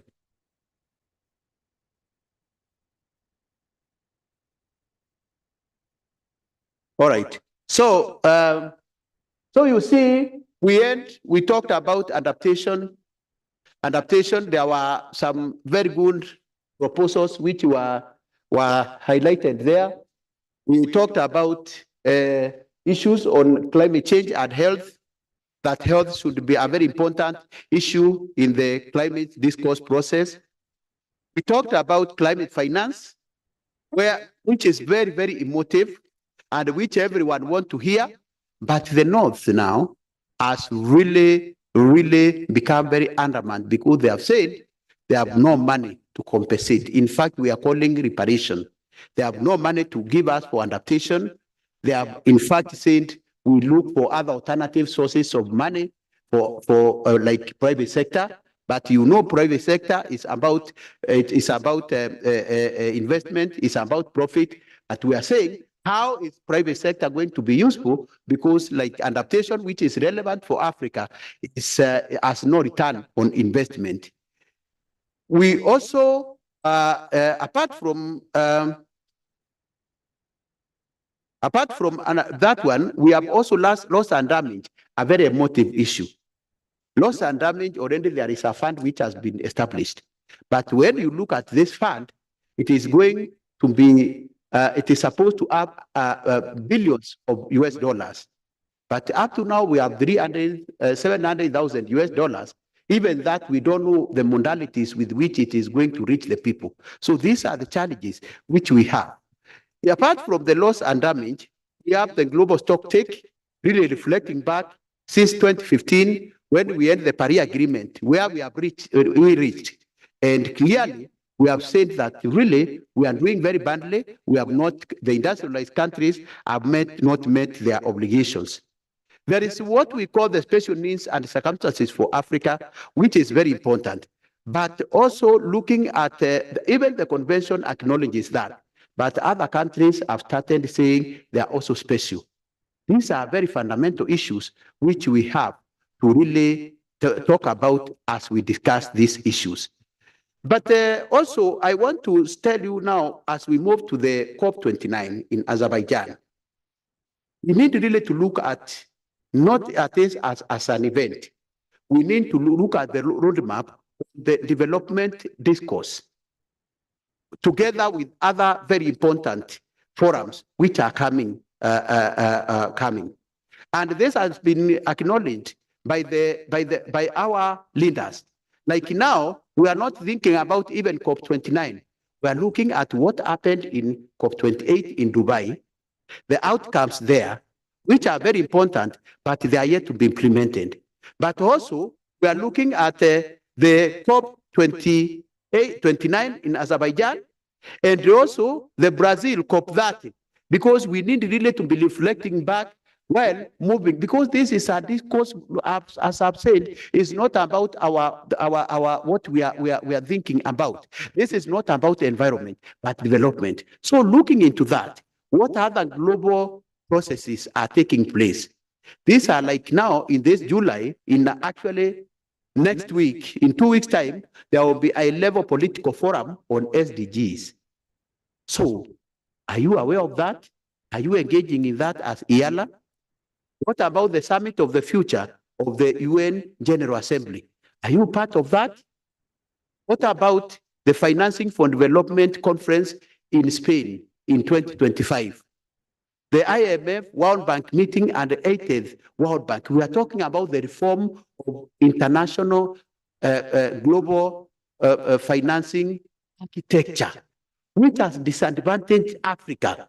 You know, the IMF, which most of our countries get money, was designed as for the reconstruction of Europe after the Second World War. But will that framework really be suitable to address climate crisis? What about our development agenda? These are some of the biggest challenges which we have. We have an institutions which is really redundant, which is really outdated, but responding to the needs of the current needs, current financial needs, current development needs. That is the challenge which we have. It reformed, and President Ruto of Kenya has been appointed by the African Union as the champion of that. We believe that he is engaging on that. The COP29, these issues, you have heard the issues. I am from Bonn. We were with Jacqueline there. She can tell you how difficult it was.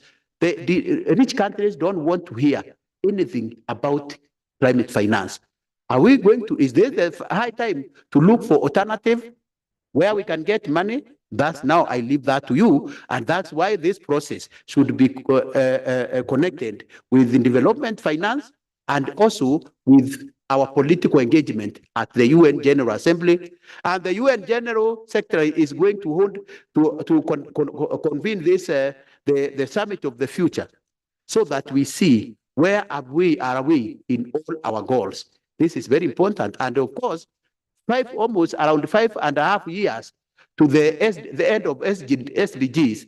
Have we achieved them or not? What other framework are we going to have post 2030? So these are some of the reflections, and we want climate action to be part of this. We also, G20, remember now African Union is part of the G20. Is it going there as a decoration, or it is acknowledging of Africa's importance now, the current global discourse? Is it an advantage or disadvantage for the African Union and us to be part of it? That is very important. And finally, there are other relevant UN global processes which are very important. But there are also African processes. We don't limit ourselves. We will limit ourselves as Eala meetings. My friend, you are not going to go far. We want to be seeing Eala to be part of Africa and global. I know we talk about resources, but I want to give you an example again. Jacqueline went and, and ensured that she was in Bonn. Let us look at where we can get resources, even in our countries. Let us be proactive, as that is the only way we are going to be relevant in this global geopolitical interaction. We ended that 7th summit of heads of states and government of African Union, Addis Ababa, February. We worked with African Union to host a post-COP 28 forum. I don't know. I was able to invite the Honorable Wanda and the Honorable Jacqueline, but I don't, Honorable Wanda, you didn't attend. Jacqueline was sick, but we prayed for her. Now she is okay. So we also have the 11th African Regional Forum for Development. These are annual meetings. Guys, you need to be there. Let us be part of these discourses. I know I'm finishing. I'm very good in time. Then Africa Ministerial Conference on the Environment. So let me give you an opportunity, which is going to be in Abidjan. Let us see Eala. And let us even not only participating, let's have Eala, ECOWAS, and those other regional parliaments. Let's have at least an event there, because this is where we are meeting. There will be also CCNDA, Climate for Development in Africa Conference, and the Africa Climate Week during that time. Let's be active there. There are other discussions in these discourses across the world and across Africa. I've just mentioned that those are few. But finally, the final stage slide is all these are happening in the context of a very difficult global interactive process. I've mentioned COVID-19 during my statement, but also Ukraine, Russian war, and Israeli-Hamas war. We got some funding, we get some funding. I want to give you an example why these are impactful on the work which we do. We get some support from government of Sweden. But because of this Ukraine war, government of Sweden have told us that all the money which they have been supporting, their bilateral money, their development finance, is no longer going to the work which we do, and others, it is going to Ukraine. So you can see the impact it has on the work. So this war has direct impact on us geopolitically. So the rise again of right-wing extreme movement in the West and the shrinking civil space. We just end EU election. I know you have partnership with EU. If you do not have the African Union, the Pan-African Parliament has that. Do you know what has happened? It has moved to the right. The extreme right, they don't recognize Africa. It is your problem. They are inward looking. They are like Donald Trump. You can see he is heading to be the president. And it is going to be very difficult. So there is one speaker who said, we are on our own. In fact, we are going to be on our own. The world is going to be very hostile for Africa as we move. And then also, even to the initiatives and some of the issues like climate change, it is going to be difficult. How do we prepare ourselves for that? The energy food crisis, cost of living, you see what is happening in Kenya right now? That is the cost of living crisis. Because governments now, President Ruto, President of Tanzania, and all our presidents, no one should sit comfortably. These young people want to eat. They want employment. But there is that cost of living. How are we going to address this, ladies and gentlemen? With that, let me say that I am also, again, very, very happy to be here. Let us continue this discourse. It is very important that we talk to ourselves, and on that informed basis, we are going to engage the world. Thank you.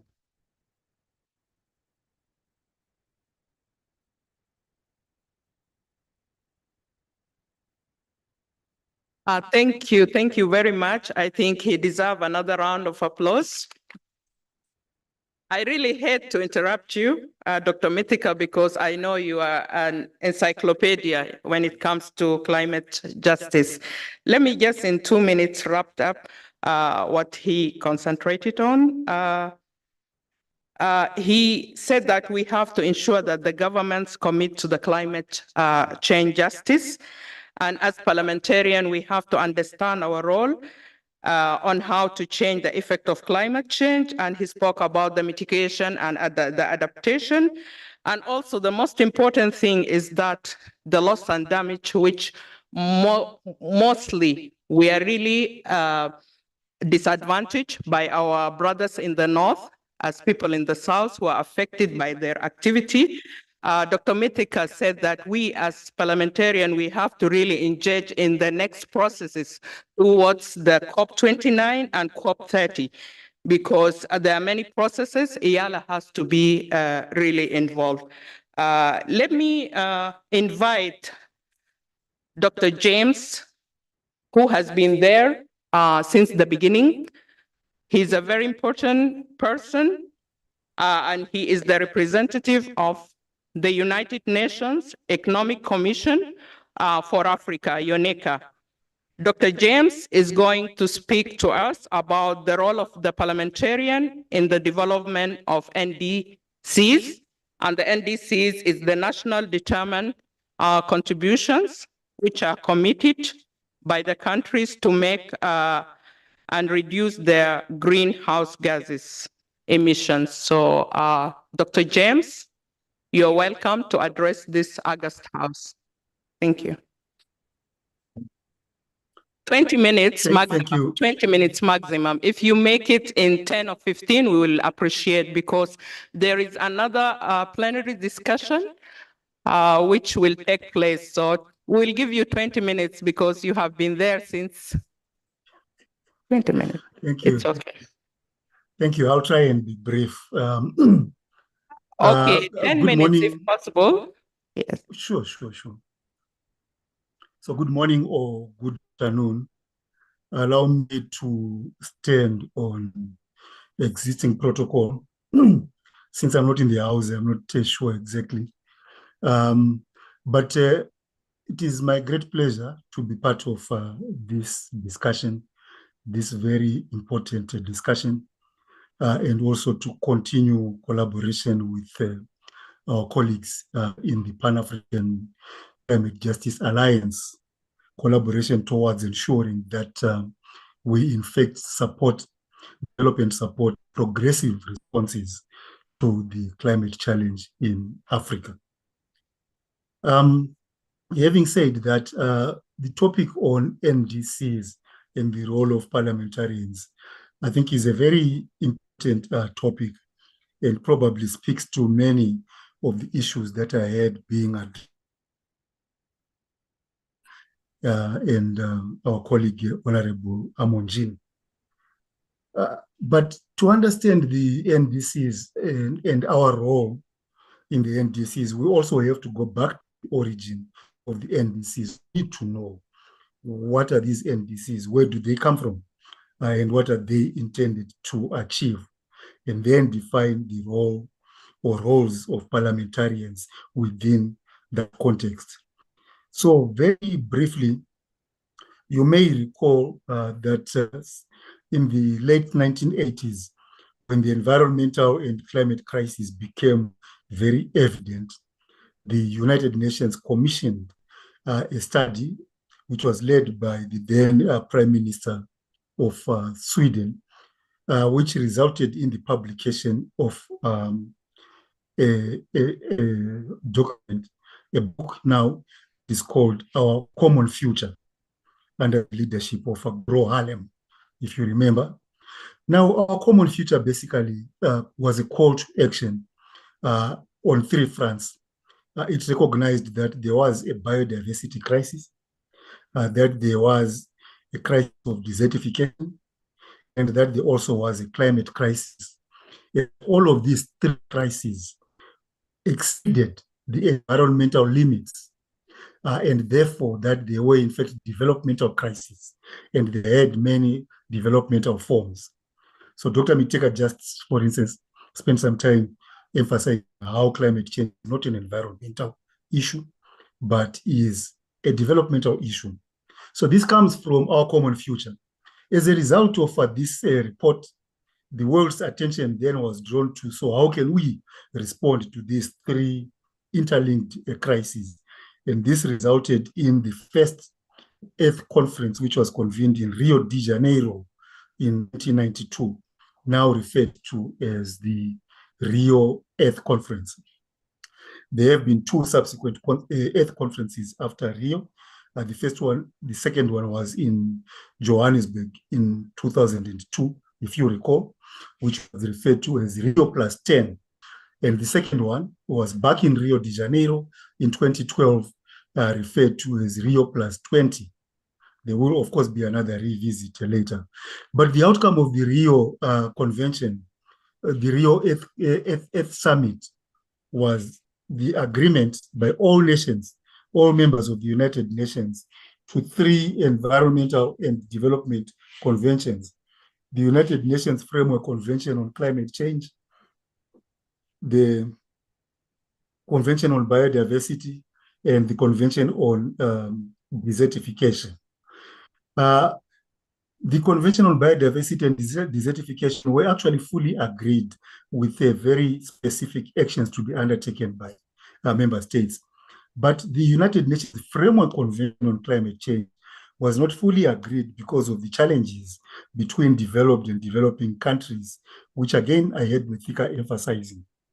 And as a result, in 1992, what we had was a framework convention, not a fully developed treaty. However, continuing discussions at the conferences of parties to the convention resulted in the signing of the Kyoto Protocol of the convention in 2005. And that Kyoto Protocol came into force in 2007. The significance of the Kyoto Protocol is that it was a binding treaty under the Climate Change Convention, which assigned specific roles and responsibilities between developed countries and developing countries regarding the response to climate change. This means the Kyoto Protocol created 2 categories of countries: Annex 1 countries, or generally Annex countries, which were industrialized countries, which had the responsibility first to limit or to mitigate, to use the language of the convention, to limit their emissions of greenhouse gases. They also had the responsibility to support developing countries to adapt to the impacts of already occurring climate change.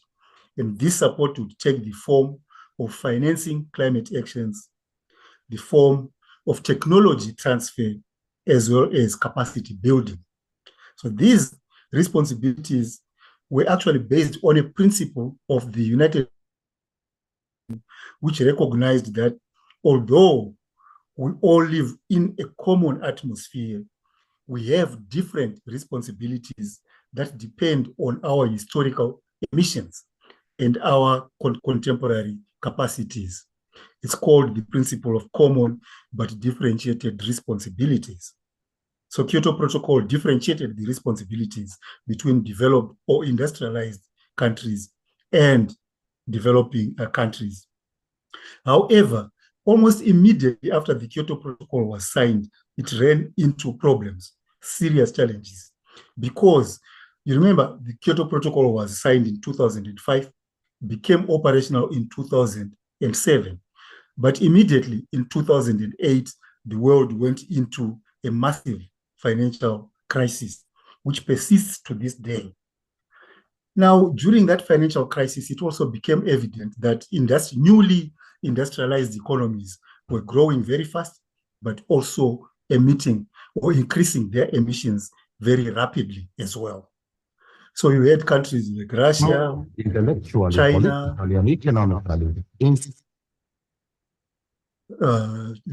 China, South Africa, India, Indonesia, Brazil, a whole range of our countries were industrializing very fast, but also emitting very fast.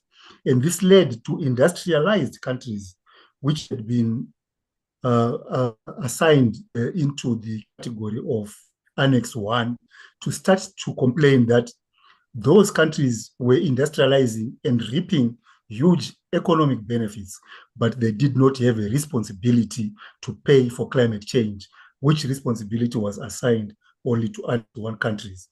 And so they argued that every country needed to have responsibilities for resolving the climate crisis. And this immediately resulted in a crisis in the implementation of the Kyoto Protocol, so that at the end of the first commitment period in 2012, the protocol could not be renewed because of this impasse. And this resulted in a new round of negotiation, which resulted in the Paris Agreement. Now, the key feature of the Paris Agreement is that it allocates responsibility for climate action to both industrialized and industrializing countries, developed and developing countries. How does it do this? It does this through a mechanism called the Nationally Determined Commitment or Contribution.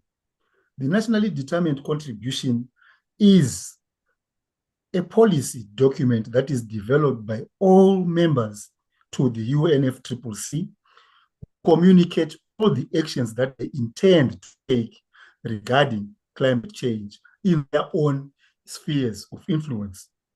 So each country will say in the NDC, what is it going to do to mitigate its own greenhouse gas emissions? Each country will say, what is it going to do to adapt to the impacts of climate change? Each country is also going to say how it is going to finance its climate actions. But also, in addition, each country is supposed to estimate the impact of its own action on the goals of the Paris Agreement. Remember, the goal of the Paris Agreement is to limit global warming to 2 degrees and, if possible, to 1.5 degrees. So countries are going to be expected to work collectively towards achieving those goals through the implementation of their nationally determined commitments or contributions. Now there's a problem because the first round of NDCs was really given to Africa by donors with very huge expectations that there would be financing for those actions. But as we have heard already, there's been very little financing coming. But the second problem was that, and if I was in the room, I would have wanted to ask colleagues in the room, how many actually participated in the elaboration and communication of your own country's NDCs? And I believe that very few would have participated. And so this was the second challenge of the NDCs, which was that they were developed through the actions and support of donors and donor nations and implemented largely through ministries of environment. But as we have heard, climate change is not an environmental problem. Yes, it has its origin in the environment, but its impacts are broadly and they affect everyone. And so the challenge of the first and second generation of NDCs was that they were not inclusive and they were not reflective of the priorities, particularly the developmental priorities of African nations, because of the way they were developed, the way they were communicated, and the way they were financed, or as the case may be, the way they were not financed. However, the NDC then is the principal mechanism of the Paris Agreement, and every country, developed or developing, has to put in place its own climate actions and contribute to the global climate effort. Now, aligned with the NDCs was also a mechanism of the Paris Agreement, which was designed to take account of the impact of all of the NDCs of all of the countries put together on the achievement of the Paris Agreement goals. So this aggregation process was part of what is called the ratchet up mechanism of the Paris Agreement. This was based on the recognition that, at least initially, the NDCs may not be ambitious enough to achieve the goals of the agreement, and that therefore there would need to be a process of continuously increasing or ratcheting up ambition until we are on course to meet the goals of the Paris Agreement. So that ratcheting up mechanism was to be achieved through a global process of aggregating and assessing the aggregated impacts of the NDCs. This process is referred to as the global stocktake. And the first global stocktake was concluded in 2023 at COP28. The outcome of that global stocktake, I presume we have heard about it in one way or another, was that in fact we are not on course to achieve any of the goals of the Paris Agreement. If you put all of the NDCs together, they are going to lead us on a pathway towards a global warming of 2.7 to 3 degrees. If you put all the NDCs together, they are not going to raise sufficient resources to address mitigation. Very few countries are, in fact, actually transforming their economies, and that's an important subject that Mitika discussed in the just transitions, and very few countries are contributing sufficient resources to support developing countries to achieve the goals of their NDCs. So there are numerous problems with the NDCs. And these problems emanate, as I say, from the challenges of the Paris Agreement, as well as the challenges of financing and so on, which are located in different economics, different political economy issues around the relationships between developed and developing countries. And we can elaborate on those. So that is the background, the broad background of what the NDCs are, where they came from, and what they are.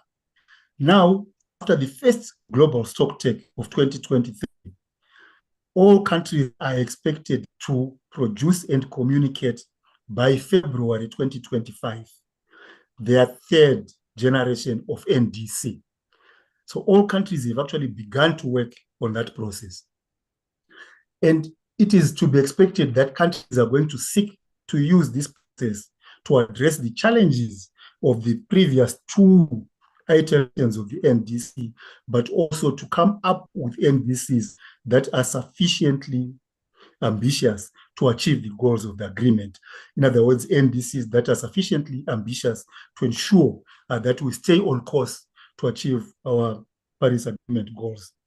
This is particularly important for Africa because we have heard already from previous speakers that climate change is one of the main challenges now constraining the development of our continent, right? It constrains our development in 2 ways. The first is that we cannot reasonably expect to use the same development pathways that were used by industrialized countries to achieve their current levels of development. In other words, we cannot expect to burn fossil fuels in order to drive our industrialization and other development processes. We can, but it might result in stranded assets, as Mithika very eloquently illustrated. So that is the first problem.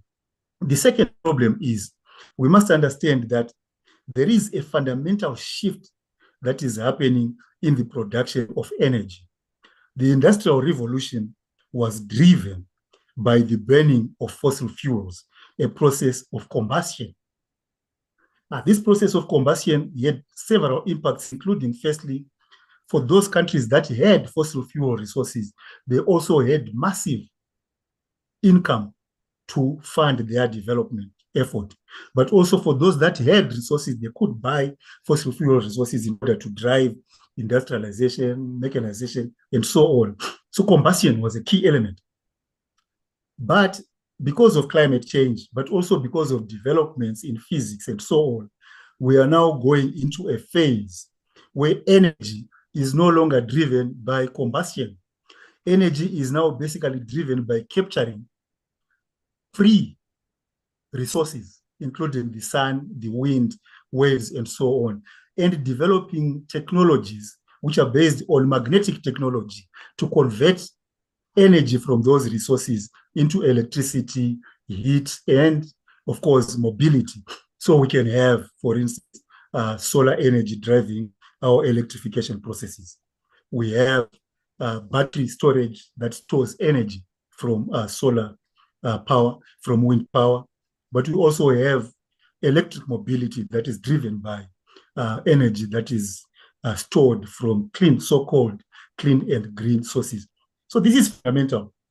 Fundamental in the sense that even if we are discovering new forms of fossil fuels, new and unutilized fossil fuels on the continent, the actual utilization of those fossil fuels is going to be constrained and limited by the development of technology. And so we have to develop also technologies that are going to enable us to capture energy from those new green forms. But for that to happen, we need technology transfer The technologies obviously are being developed in those countries which have the capacity to develop those technologies. So that's the second developmental challenge that we are experiencing from climate change. And the third developmental challenge is that climate change is already having huge impacts on our economies. We had several examples of how, for instance, climate change is impacting ability to use existing hydropower resources. I come from Zimbabwe myself, and my country and our neighboring country, Zambia, depend on the Kariba Dam for up to about 80% of our electricity. There has been a major drought. The worst drought in the last 100 years is currently being experienced in those countries. And the Kariba Dam is down to only 4% of its hydroelectric generation capacity. This means both Zambia and Zimbabwe are in fact experiencing power outages of up to 12 hours every day, and sometimes, of course, 24 hours. And so both countries are going to have to suspend a lot of their manufacturing activities. The industrial sectors become dysfunctional, the health sectors, everything becomes dysfunctional because we don't have sufficient energy.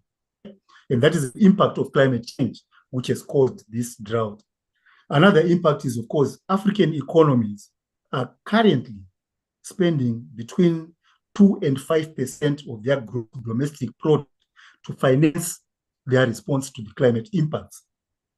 In some cases, in extreme cases, for instance, when we have droughts, floods, and so on, that percentage of the GDP grows up to 15% as well. So this is the basis of the loss and damage that is being incurred from climate change. And it is a very huge developmental constraint. The other challenge that we are experiencing from climate change is the impact of the climate responses themselves. So, for instance, the European Union has just enacted legislation which is called the deforestation legislation, which says that the European Union is going to charge huge tariffs and levies on all goods and commodities imported from outside of the Union, but which were produced with a significant amount of deforestation. So immediately, this means that some of our major exports, our tea, our coffee, our cocoa, our agricultural produce, because we are an agricultural continent, our products may not be able to go into the European Union because of these tariffs, the result of deforestation legislation. That legislation of the EU's response to the climate change. The EU is also implementing, and this is going to become effective from 2026, what they call the Carbon Border Adjustment Mechanism. The Carbon Border Adjustment Mechanism is a mechanism which is going to measure the amount of carbon or carbon dioxide equivalent that is contained in all goods and services that are imported from outside of the European Union. And if that carbon reaches a certain percentage, those goods and services are disqualified from being imported into the Union. Now, this is important. We heard Mitika saying we have discovered huge amounts of oil, gas, coal, and so on the continent. If we use that oil, coal, gas, sorry. Time, information, your time's out. Okay, just give me 2 minutes, I'll conclude, because I need to come to the point of what is our role as parliamentarians. So if we use that oil and gas to produce goods and services for export, say we are going to produce steel or aluminum and so on, those products cannot be exported into the European Union because we have used fossil fuels to their production. This is the stranded assets that is going to result from the climate response itself. So those three kind of issues limit or create challenges for our development processes as a result of climate change. Now, to the most important part, what is our role as parliamentarians? The first is we have to ensure that our NDCs are economy-wide, that they are produced through an inclusive process. This means that every sector of our economy has to be consulted and has to contribute towards the attainment of the NDC. In other words, we cannot simply go in there and say we want to reduce our carbon dioxide emissions and therefore we are going to achieve a 2% reduction every year for the next 10 years. We have to be able to link the NDC to our own development objectives. And no one can do that outside of the parliamentary process where we review the development policies and the implementation of those development policies. The second is the NDC 3.0. This NDC that is being developed and that has to be communicated by next February has to also be linked to what are called long-term low emissions development strategies. Now, we know that many countries do not have these strategies. Many countries do not even have policies and legislation on climate change. And so it is the role of parliamentarians to ensure that these long-term low emissions development strategies are not only developed, but that they are consistent with the development objectives of their countries. All development policies therefore need to be aligned with the NDCs. But this creates a real challenge. How then do we balance our development goals with our climate goals? Because these are not always consistent, especially given the challenges of our relationship with developed countries. So this means parliamentarians have a very important role to play to ensure that not only are our climate plans consistent with development, but that in fact at a global scale, our plans are also receiving adequate support as intended in the United Nations Framework Convention, as well as in the Paris Agreement. This means NDCs need to address the question of implementation from both an international and a domestic resources point of view. And it is you parliamentarians, we have a responsibility to allocate those resources. And finally, climate action must be legislated. I had Honorable Amonjin talking about, very few countries that have any climate policies and legislation. It is very important that we have legislation where we can hold our governments to account, firstly, towards meeting the objectives of our own climate policies, but secondly, towards ensuring that they are not compromising our development imperatives as well. But for this to happen, I think capacity building is critical. We need to build the capacities of parliamentarians to understand climate change, but also to develop those policies, legislations, NDCs, and so on. And I think that also we need to promote parliamentary exchanges and exchanges of lessons learned across the continent. And we need to invest in that process. My institution, UN, in collaboration with the PACJA, will of course continue to explore ways by which we can contribute to this capacity building. Two notes that I put together. I can't unfortunately do a PowerPoint because I had a procedure on my right shoulder. But I can share these notes and also all of the work that we have done on NDCs and so on for those who wish to read more on the topic.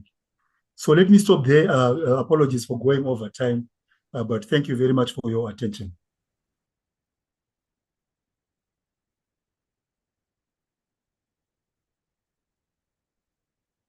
Thank you very much, Dr. James. I think he deserves another round of applause. With his hand injury also, he's able to give us all this rich information. Dr. James has spoken about the treaties and the agreements, the United Framework Convention on Climate Change, the Convention on the Biodiversity, and also the Kyoto Protocol and Paris Agreement. And you know what he summarized to us, that this agreement were not inclusive. We call them the second generation convention for the NDCs were not inclusive.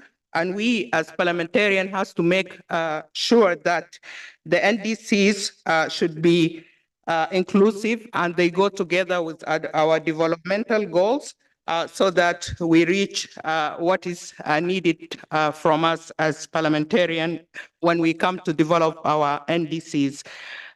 We are running short of the time, and that's why I will call upon some members who will give us some comment as an action plan, as a lesson learned, as a carry home. As Eala, what should we do after this eye-opener? And these members are Dr. Saranda. Dr. Saranda, okay. Honorable Zephora, Honorable Papangeti, Honorable James Miller, Honorable Gideon, Honorable Francine, Honorable Mamamo. Only two minutes, please, because we want to know from you what were the lessons learned, or what are the action plans which we need to do as a forum on these climate change issues, and what is the take home. So, honorable members. Yes, you can start. Thank you, Honorable Chair. Honorable Luke, please time me. My 2 minutes. Let me say thank you to our chairperson of the subcommittee on climate change, and also Honorable Chair, and you, Honorable Dr. Wada, and the rest of the colleagues. Let me come to my contribution. Honorable members, I would like to thank all the presenters and our experts who have really presented today. You have enlightened us. Now, I want to, while I appreciate the overall approach about today's capacity building, I want us to consider a few things. One is that this is a capacity building. You want us to be harmed to go to the communities, and we sensitize them, and we move the things, and we serve our nations.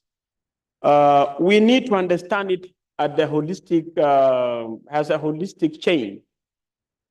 You know, now today we have talked about climate change and its effects. So mostly we have concentrated on the effects. We need to know the climate change is an outcome of what? It was defined clearly that it is significant change in the measures of climate. One which is temperatures, and one which is precipitation. Now, if we have temperatures which are very hot, affecting us, affecting aquatic, making life uncomfortable, that is global warming. So what is the relationship between global warming and climate change? People need to understand. So, and then when you come to the causes of this climate change or global warming, is what we need to understand. We need to understand what causes it, because that's what we have to take to our people. We need to know the sources of these causes. What are the sources? We need to know that one. And then we come now to all the effects. Until we understand the sources, because we want to use the layman language in our villages. You cannot use the layman language using scientific terms. Those sources of causing the issues to do with the climate change, global warming, we need to understand them in our local languages so that we go back there and we educate them. So, honorable members, as part of taking home, I think we want to change the overall approach as East African community. One is that we understand our NDCs.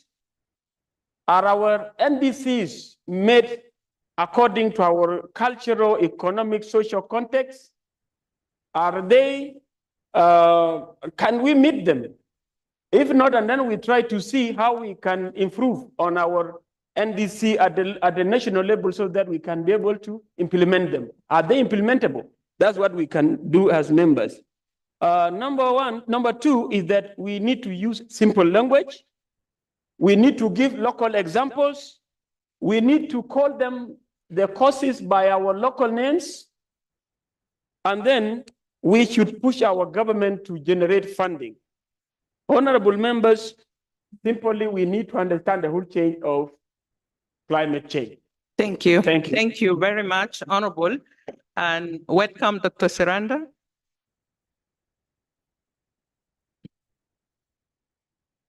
Thank you so much, Madam Chairperson, and all our facilitators, I want to appreciate the Climate Justice for allowing to come and do partnership with us.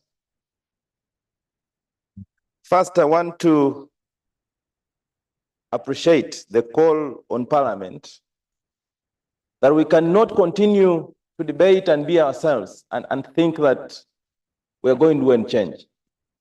We want to appreciate that we must be part of the movement, that we must be in this together for us to cause the change and protect the environment within our region.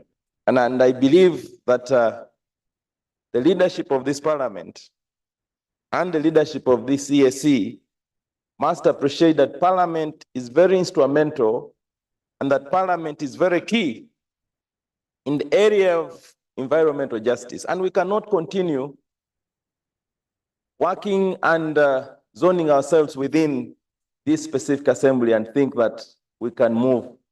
We must start engaging with the other regional recs, and we must start engaging even with our local or national assemblies to assess in finding out what budget line have they attached to issues of climate change. Even we will be assessing that this evening. What attachment have we done to our own budget within the EAC? Because you cannot claim to be positive and working towards environmental protection or protection of climate change without the budget line, because that determines how you want to move. Madam Chair, I want to say a few things. That climate change justice is rooted in recognizing that climate change is causing multitude of social, economic, and health distress within our people. We know that we cannot now isolate climate change with the question of migration, with the question of asylum seeking, with the question of internal displacement. We have been, we knew that a lot of displacement and war and forced migration is as a result of war, is as a result of political conflict. But now it's evident that the next thing we are going to be fighting with on forced migration is issues of climate, because people must survive. It is part of us. And I want to agree with the presenters that as the Africa, we must start the question of assessing on whether these UN conventions have our own take. What is our own initiative as the African countries, as the East African countries, before we ratify these conventions? What is in it for us? It is important that we continue engaging. I know that a day like this can never be enough for us to understand, but knowledge is power. When you have no information as a legislator that is charged with making laws, that is charged with an oversight, and even budget appropriation, then you cannot debate on an informed point of view. So information is power. So this session has been very important for us to generate knowledge, to have ideas, so that we are converted in understanding and legislating or oversighting for what we understand. Finally, from me, because we know that we have time, I know that the earth is the only common thing for us. And I also believe that the time that we spend in protecting the environment is going to be very instrumental for us to protect our climate. That climate, that protection of our planet is a preserve of our heritage. Once we protect the climate, once we protect the environment, we are preserving our heritage. And we know that green today is green tomorrow. We believe that if we have a healthy environment, we'll breathe better tomorrow. I want to appreciate you for spending this time with us. And I know that we'll continue asking for more so that we have information, we work with the people, but we also disseminate this information to our national parliament that seems to be doing well, but also to our district headquarters, to our counties, so that we work with the people to do this environmental protection. Thank you so much once again for giving me the opportunity. Let's keep it green. We'll smile tomorrow. Thank you very much. I can see Papa Nkati want to give his intervention, so you're welcome. Commissioner Yeah. George, Thank you for giving me the floor. I did personally appreciate much all the presentations, but sorry, because I'm very limited for the language, because there are many words, technical words, which are to be talked about, and it's difficult to translate from French to. But what I want to say, I did follow the intervention of Honorable Gideon. Yes, it's true, but what we have to retain is that this year, the year 2023 has been selected as a threat, a serious threat for the human being, according to the climate change. Yes, it is real. We have to know what are the causes, the sources of the origins of getting up the temperature. We have to talk about gas, combustible, I don't know if, what is the word in French, in English, petrol and so on. We have to know that it's mostly, it's the human being who are responsible for all that. Yeah. And we have to imagine what is the consequences of this climate change in our life there. We have desertifications, we have diseases, we have deforestation. So we'll have to discover, to know, after we have identified the sources, the consequences, what to measure. I don't know when Dr. Seranda, what he said about how to, what about, I don't know, I understand very well, but I want to know about the measure to be taken. There are many projects to be returned in two types. How to reduce the causes of climate change, the project of reducing.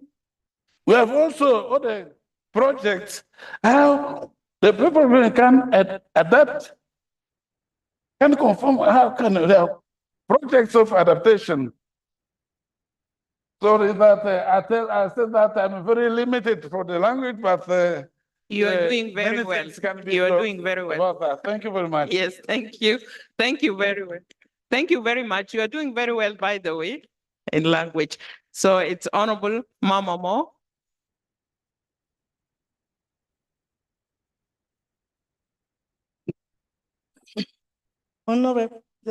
Thank you, honorable colleagues, to give me this opportunity.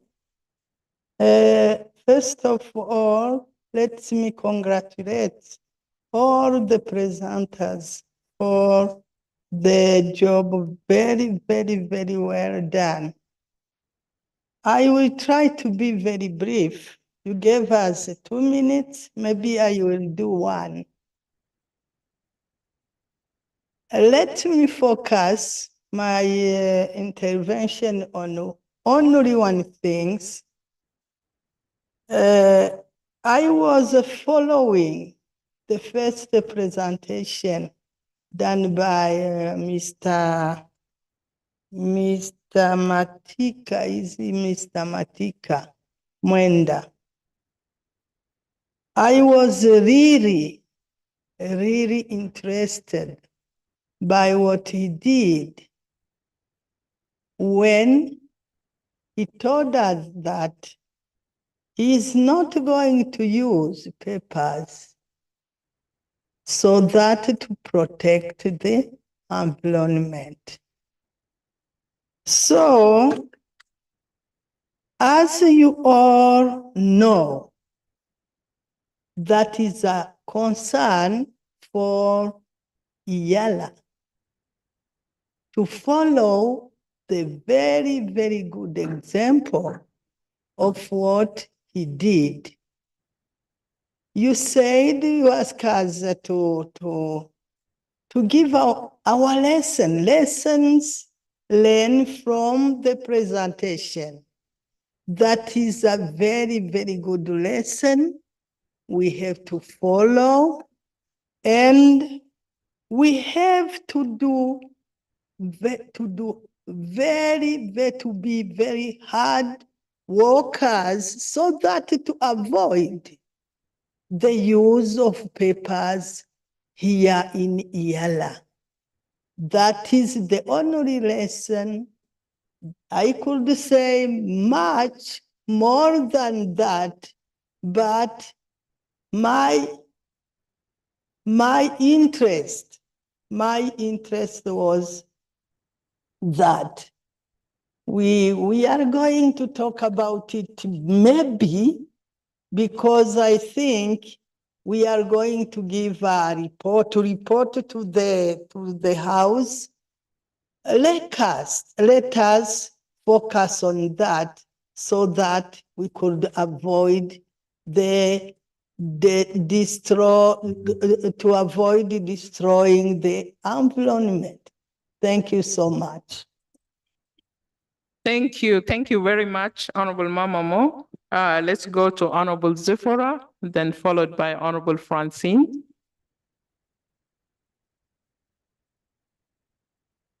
Thank you so much, our moderator, for the session. I also want to join hands with my colleagues to thank our very, very able and passionate chair, Jackie, the speakers who have spoken before us, and of course, Mituki, I almost say Linturi. Mithika. I almost joined with Linturi of Kenya. To say thank you so much. This has been a learning lesson. And as I remember, one of us asked when I think it was Honorable Jackie that was giving her part, and one of us said, please, can you tell us first what climate change is? So it's not just enough to imagine that everybody understands about climate change. And as we look at climate change has a huge impact in our future.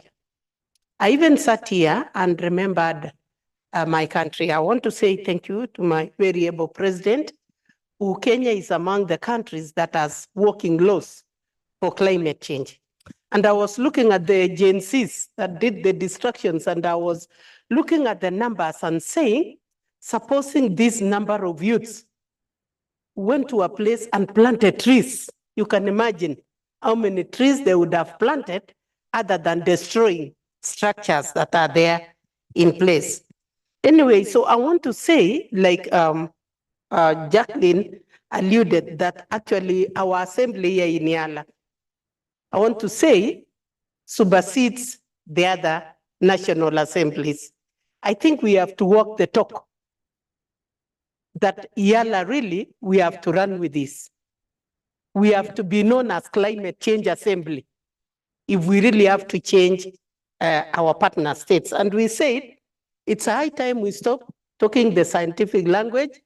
It's high time we move out of this assembly and get to the ground, to that person, because climate change does not affect a country. Climate change affects the world.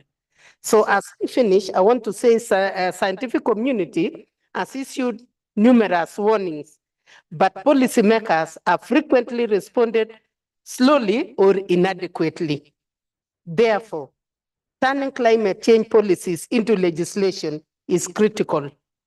To step in addressing climate crisis, it is important for Assembly to start the discussion, not tomorrow, but yesterday, so that we can actually take this all over. Otherwise, thank you so much. This has been a very, very important session. I submit. Thank you very much. Honorable Francine.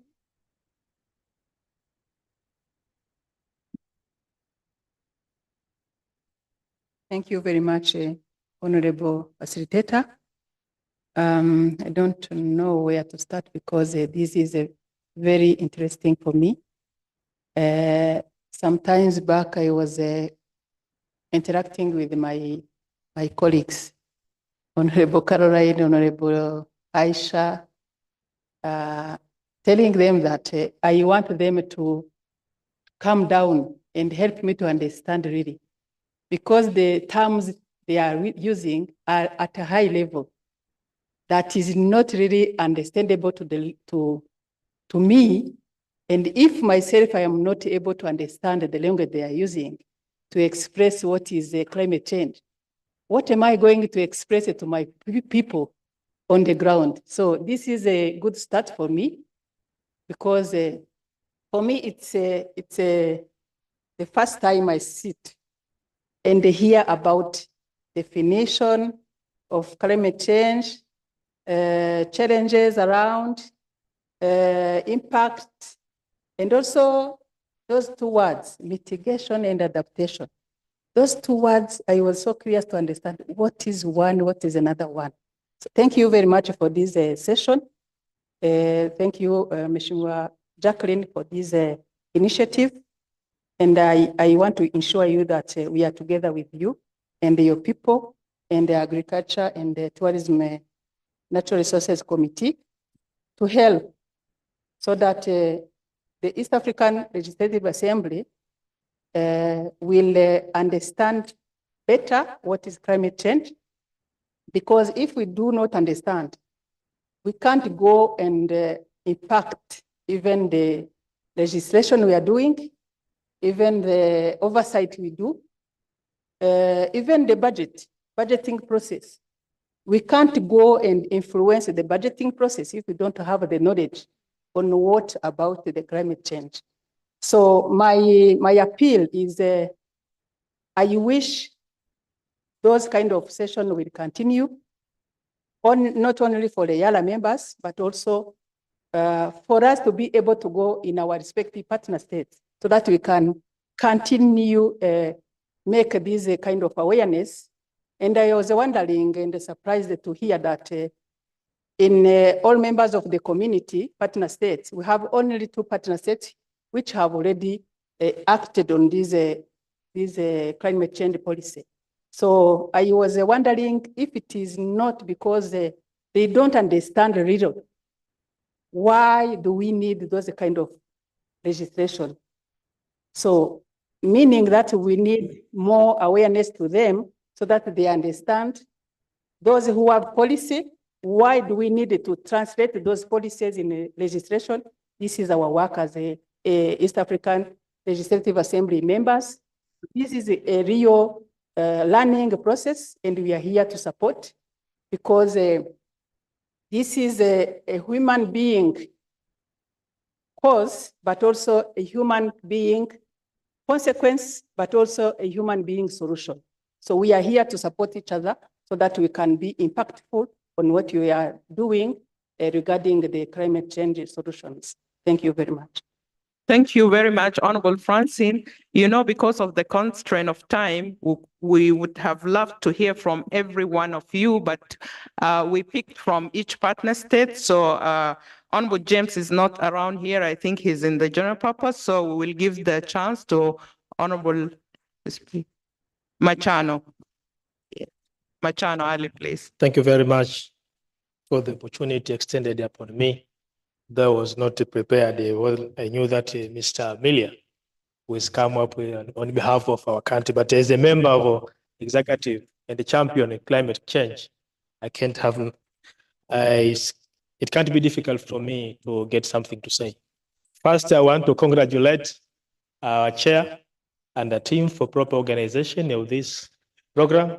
And what has been presented here, it was needed, in fact. And as a partner state, we're supposed to take this home so that we are going to secure our region and the world at large in the area of climatic change.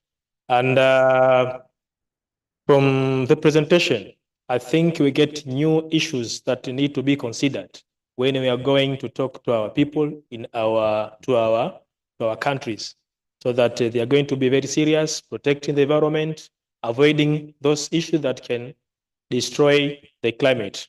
I think that is only what can I say. Thank you very much. Okay, thank you very much. And before I give the mic to Honorable Jackie, I just want to highlight the concerns and the action plans which are demanded by the honorable members. They want a holistic approach towards climate change, simplifying the language so that the layman can understand.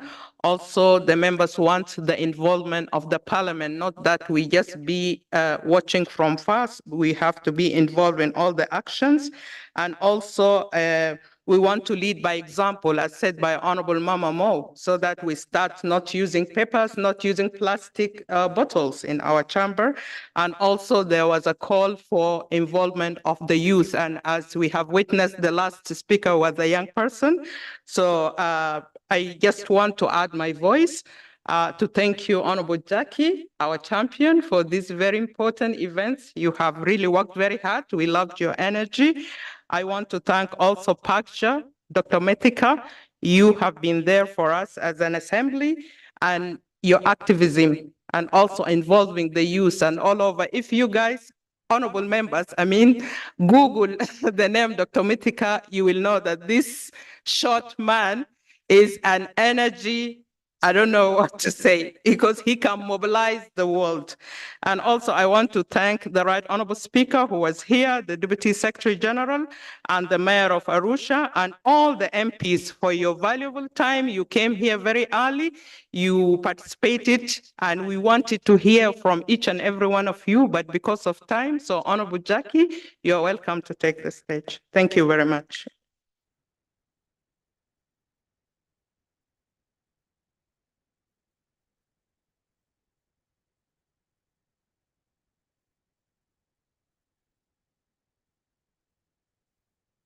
Can we applaud Dr. Warder?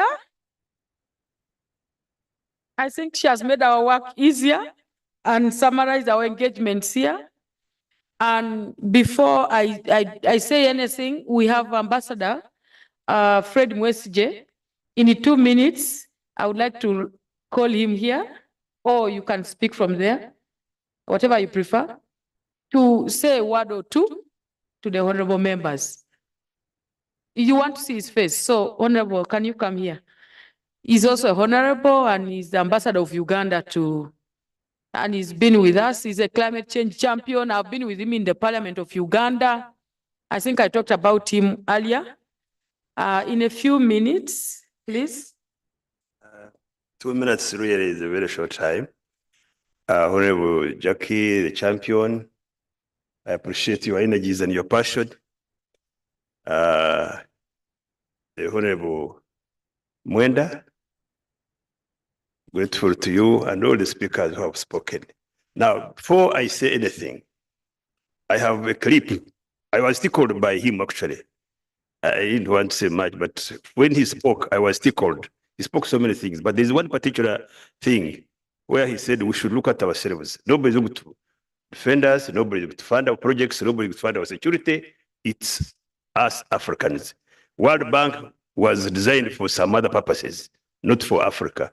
So I have a clip I just want to share with you. I know it is possible. I want us to look at ourselves. All the laws you are making should actually be aiming at mobilizing Africans to think about themselves, look at ourselves, mobilize our resources together. We have enough resources that can tackle any challenge that we are facing, be it security, be it climate change. We have enough resources. We shouldn't be looking at these Europeans and Americans to fund our challenge. And they will never, he has said, they're not ready to finance our challenges. So I would like to call this IT person to show you. But really, I'm so pleased to be here, and I'm humbled by your love and warmth and interaction. And really, it is high time. We have enough resources. We have enough. We have built capacity over time. Before we were literate, we are not. But since independence, Africa has built capacity. You look at yourselves. Look at your brothers and sisters who are at home. we have enough capacity to tackle our challenges. So we need to be one. My president keeps telling us that we need to integrate, we need to unite in order to secure ourselves. For strategic security, for prosperity, we need to integrate so that we can harness and utilize these resources together. But first look at this clip, which I found in my phone. Just look at it, see how able, what capacity we have as Africa. Please, just play it and see. This clip, intellectually, politically, and economically insignificant. No. But is that really true? Now, here are the facts. So, Africa anyway, if you can't find it, but my telling it to you, Mr. Mwenda, China, all these resources that we put yes, in seminars and conferences, 3 times the area. Suppose we directed all these resources, the area of Europe, 3 times the area of the United States of America, meaning you can transplant China, Europe, and United States. Small intellectually, politically, and economically insignificant. But is that really true? Now, here are the facts. Africa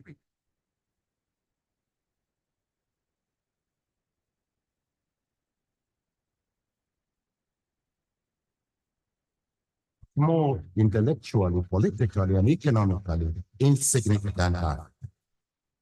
But is that really true? Now, here are the facts.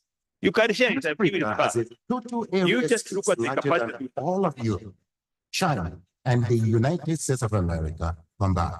Yes, it is 3 times the area of China, 3 times the area of Europe, 3 times the area of the United States of America, meaning you can transplant China, Europe, and United States, and several other countries on the Africa continent, and they will fit it neatly.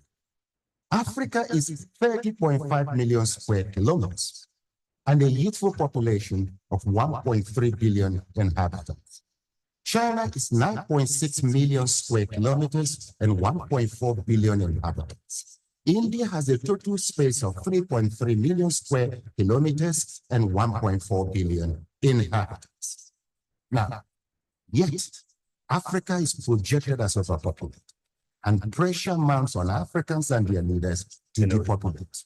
You can share this. What? There's a lot of information for you.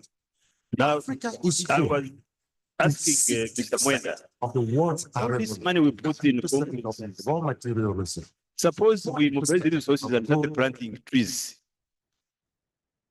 in Africa, protect the sources of these rivers and lakes and oceans and whatnot.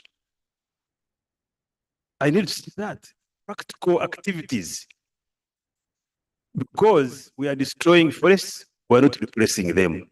Me, my humble appeal to you people is that where you come from, plant trees. Involve your communities. For example, in Uganda, we have started a program. There are 9 families, 9 homes, families, homesteads. We have started a program of making sure that each home plants at least 5 to 10 trees. Now you can imagine 9 million homes. If the funding was available, if the organizations that are involved with the Forest Authority, with the NEMA, they all had resources to make sure they have nursery beds at every parish, for example. In Uganda, our planning now is from the parish. Suppose we had nursery beds at every parish will have nursery beds of trees that are useful. So that every day, every human being can go and plant a tree. We have a national day for planting trees, but we have trees to plant. It is in paper, it is in theory, it is, but so my challenge to you, members of Eala, please make laws that actually compel our countries, our governments to establish nursery beds at every parish so that every individual, every family can go and get plants, nurseries to go and plant at their homes. And this should be medicinal, roots, the trees that actually benefit human beings for timber, for firewood, for fodder. You know, all these things can be done. Instead of wasting time with this. And these Bazungu, by the way, are not in for us. That's when you should know. So we should look at our service. We should look at our service. This is my humble message to you. God bless you and thank you for it. Thank you for your passion and energies. Thank you. This young girl, when you came to me when I was there, I have never regretted her energies, her passion has propelled her to be what she is. So thank you very much for. Okay, thank you so much. If I would tell you I was 23 when he held me and took me up and went even to my constituency, and eventually he's the first person who gave me, I will never forget, 1 million shillings because it was a lot of money. And eventually I ended up in parliament. So he's one of my mentors. You clap for him. Then on this climate change discussions, despite the fact that I did environment as my first degree and law, then also mastered in environmental law, I think the people who have kept me walking the talk and the one I look forward to, you've not seen the bigger part of Michika Mwenda. He is my big mentor in this direction. So clap for him. The energy you see in me, I saw the energy in these two men. One is from Cameroon, and I was like, I need to be like them. And I hope that I will not disappoint you in the nearby future, Dr. Michika Mwenda. So we have come up with the resolutions that will not be shared here. We will streamline them properly. Dr. Warder read through those resolutions. And also, in my presentation, I made to you a roadmap on what we want to have achieved. To make this participation meaningful, we needed to have come up with some kind of resolutions. As a team, we'll sit down together, iron them out, and then share with you in our usual platform as a communique that we came up with in this meeting, the first meeting of on climate change in this 5th assembly. I wouldn't want to repeat so much really in a special way because I will not come here again. I would like to congratulate, first of all of us for your great participation. Thank you. And today I will sleep like a queen because yesterday I was actually worried, being a Saturday, members have to travel. And I was like, will really anybody be in this room? But sincerely, you've made my day. Thank you so much. Just clap for yourself. And then I would also like to thank our key partners. I know that you started earlier, but it's going to be a continuous work. The Pan-African Climate Justice Alliance for prioritizing among all the other stakeholders, but prioritizing legislators because they make the laws for the different member states. So thank you so much for working with our forum. Can we clap for Pakja? I would also like in a special way to thank the mayor of Arusha Municipal Council, because to me, I saw it was necessary to work also with the communities, and going forward, we will be organizing engagements with the communities on climate change in the different states that we go to meet so that we make climate change, we walk the talk. And that's why we had to get on board the mayor so that he gets familiar with our engagements here. And also the Deputy Secretary General who represented the Secretary General for really, according his time, the fact that they even they left this place at 3 a.m., but he was able to make it here. So I think we need to applaud him. Most importantly, our speaker, yes, he speaks slow, he's calm, but he's focused on addressing this issue. So let's applaud our right honorable speaker.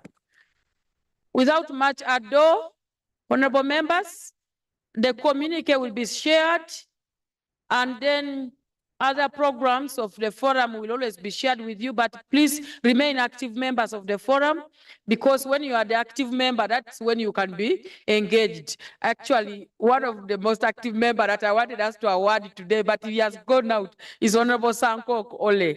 Clap for him even if he's not here. Because despite the fact that the meeting was supposed to start at 8, he came at 7:20. He was already here, he was alone in the chamber. With those few remarks, I hope I haven't offended anybody, but if I have, I have to apologize. I would like to take this special honor to invite none other than, before I invite, I want to thank all the presenters of that day. You've done us great. Thank you. Clap for yourselves. Our chairperson of the main committee of agriculture, let's clap for Honorable Francoise. I would like to take this opportune moment to invite none other than, by the way, the technical team to work on Saturday is not easy. The IT, the secretariat, so please let's clap for them, including the journalists. Yes, so I would like to take this opportune honor to invite none other than Honorable George Odongo to officially close our engagement here. Thank you so much, honorable members. Asanteni sana. Merci beaucoup. Over to you, Honorable George. Lunch is available in the tent, and then a small out of pocket will be given to you from our usual place, Abela. We called Abela to come. Oh, yes, so you will have to see your Abela after lunch, okay? Thank you so much. Make sure you sign this attendance, because I see most people haven't signed. Please sign so that you're able to. Thank you so much. Over to you, Honorable Dongo. Long live Amongin. Honorable Minor, we are closing. Okay.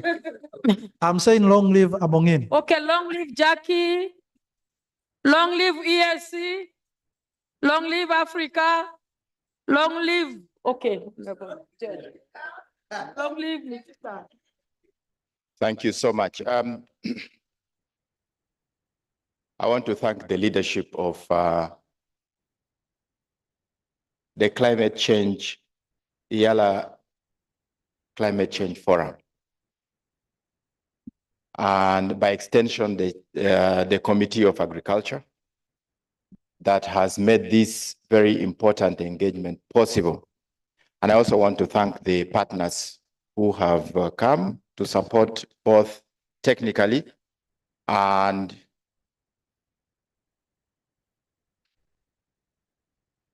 with also the presentations that have been made. Honorable colleagues, I had reserved some comments, but I think we may have to do it pretty fast because of time. I'm aware that in a few minutes we shall be starting our plenary. But allow me just to throw a few questions that will allow us to interrogate the question of climate change. I like the fact that the support that Eala is receiving is from a justice platform. And I want to look at climate change with justice lenses. And we need to broaden the scope of our interrogation of the question of climate change so that we are not reduced to looking at climate change from destruction of our forests alone. You know, Africa is notorious for being a recipient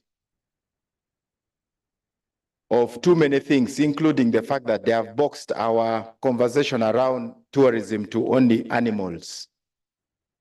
If you notice that wherever you go outside and they are talking about Africa, the likelihood that you are going to be represented by animals is very high. And yet we have a broad range of attractions in Africa. So that's the same thing that I want us to talk about when we are looking at climate change. And I'm glad that in his presentations, he looked at the political economy of climate change. He also looked at the geopolitical dimension of climate change. These are very critical elements in our discourse around climate change. I have always thought that if we as Africans, and indeed to echo what the ambassador said, if we as Africans do not define our own narrative, we will be victims of the weaponization of climate change. And that's why I want our conversations around climate change to focus more on the justice around climate change. I'm going to ask you a few questions. Does Germany produce coffee? Germany does not produce coffee. But Germany alone, last year, exported coffee worth, and was an export earner of coffee worth $4 billion, 4-point-something billion, more than the whole of Africa combined. But Germany does not produce a single grain of coffee. Of the top 9 countries that have been the net earners in coffee, only Ethiopia is at number 9. The rest are in the global north. But the narrative that is being pushed globally is that Africa needs to do much on matters of climate change. And they are stopping production. They are stopping investments that improve our livelihoods. And yet the whole collective of Africa, the whole of Africa combined, if you look at the carbon footprint of Africa, it is less than 4%.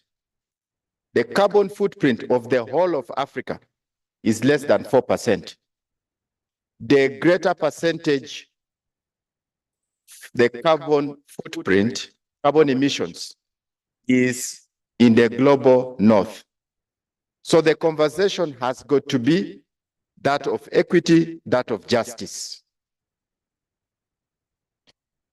Now, Europe and America grew through extractive industries.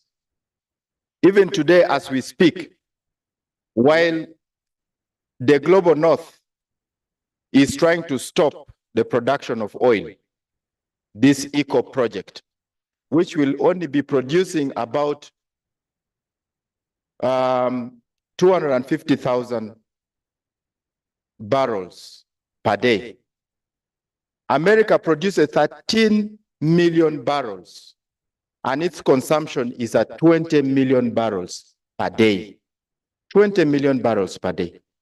So what they're simply saying is that we should maintain the status quo, that Africa should stop its production and allow the West to continue producing the way it is. I think that is a very unfair analysis of what climate change is. So our discussion, and we as members of parliament, we're in these positions, we must be able to interrogate so that we begin to have conversations. It is good for us to attend these international conferences. It is good for us to attend all these global meetings. But it's important that when we go there, we need to push the African agenda, linking development to climate change. Because in the absence of development, there are chances that we are going to have Africans, because these are livelihood issues. If you don't address issues of energy poverty, if you don't address infrastructure, if you don't address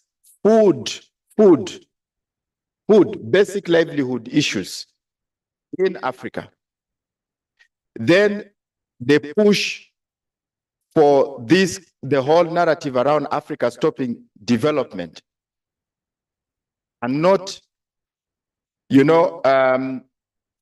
ensuring that that development, there is development assistance. You have already seen that there is already a downward trend in overseas development assistance to Africa.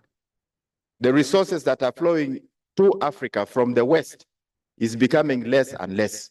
So where do we get the resources to invest in improving the livelihood conditions of our people if we are being stopped from development. So the idea, and I'm glad that our keynote presenter here made it very clear that, you know, we need to have that conversation.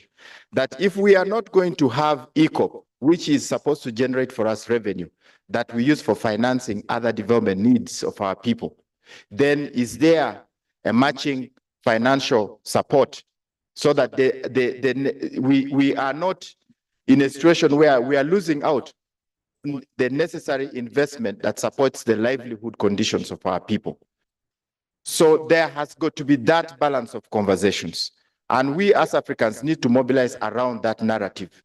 If we go and listen to the Western narratives, we are in trouble because this is geopolitics.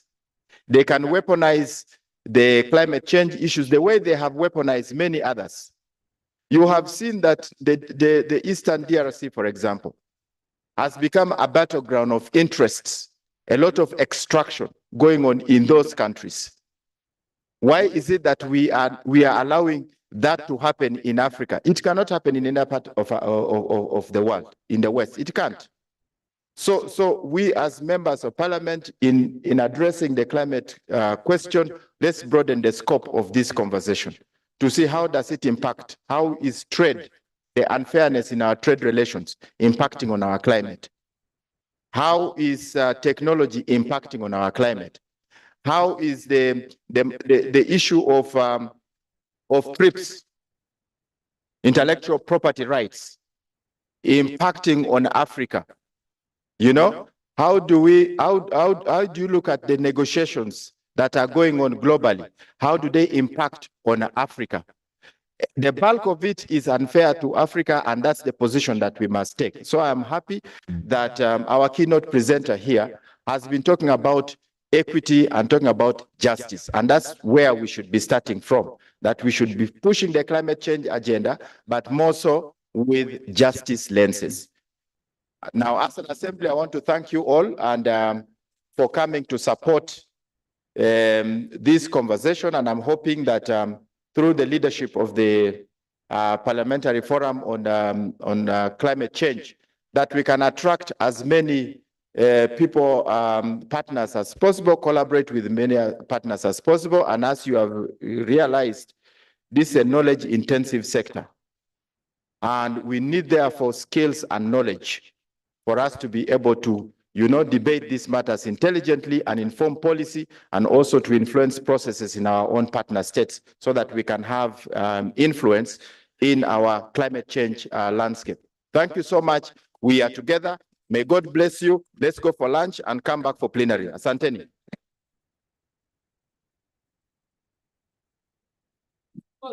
With those many words, I declare this workshop closed.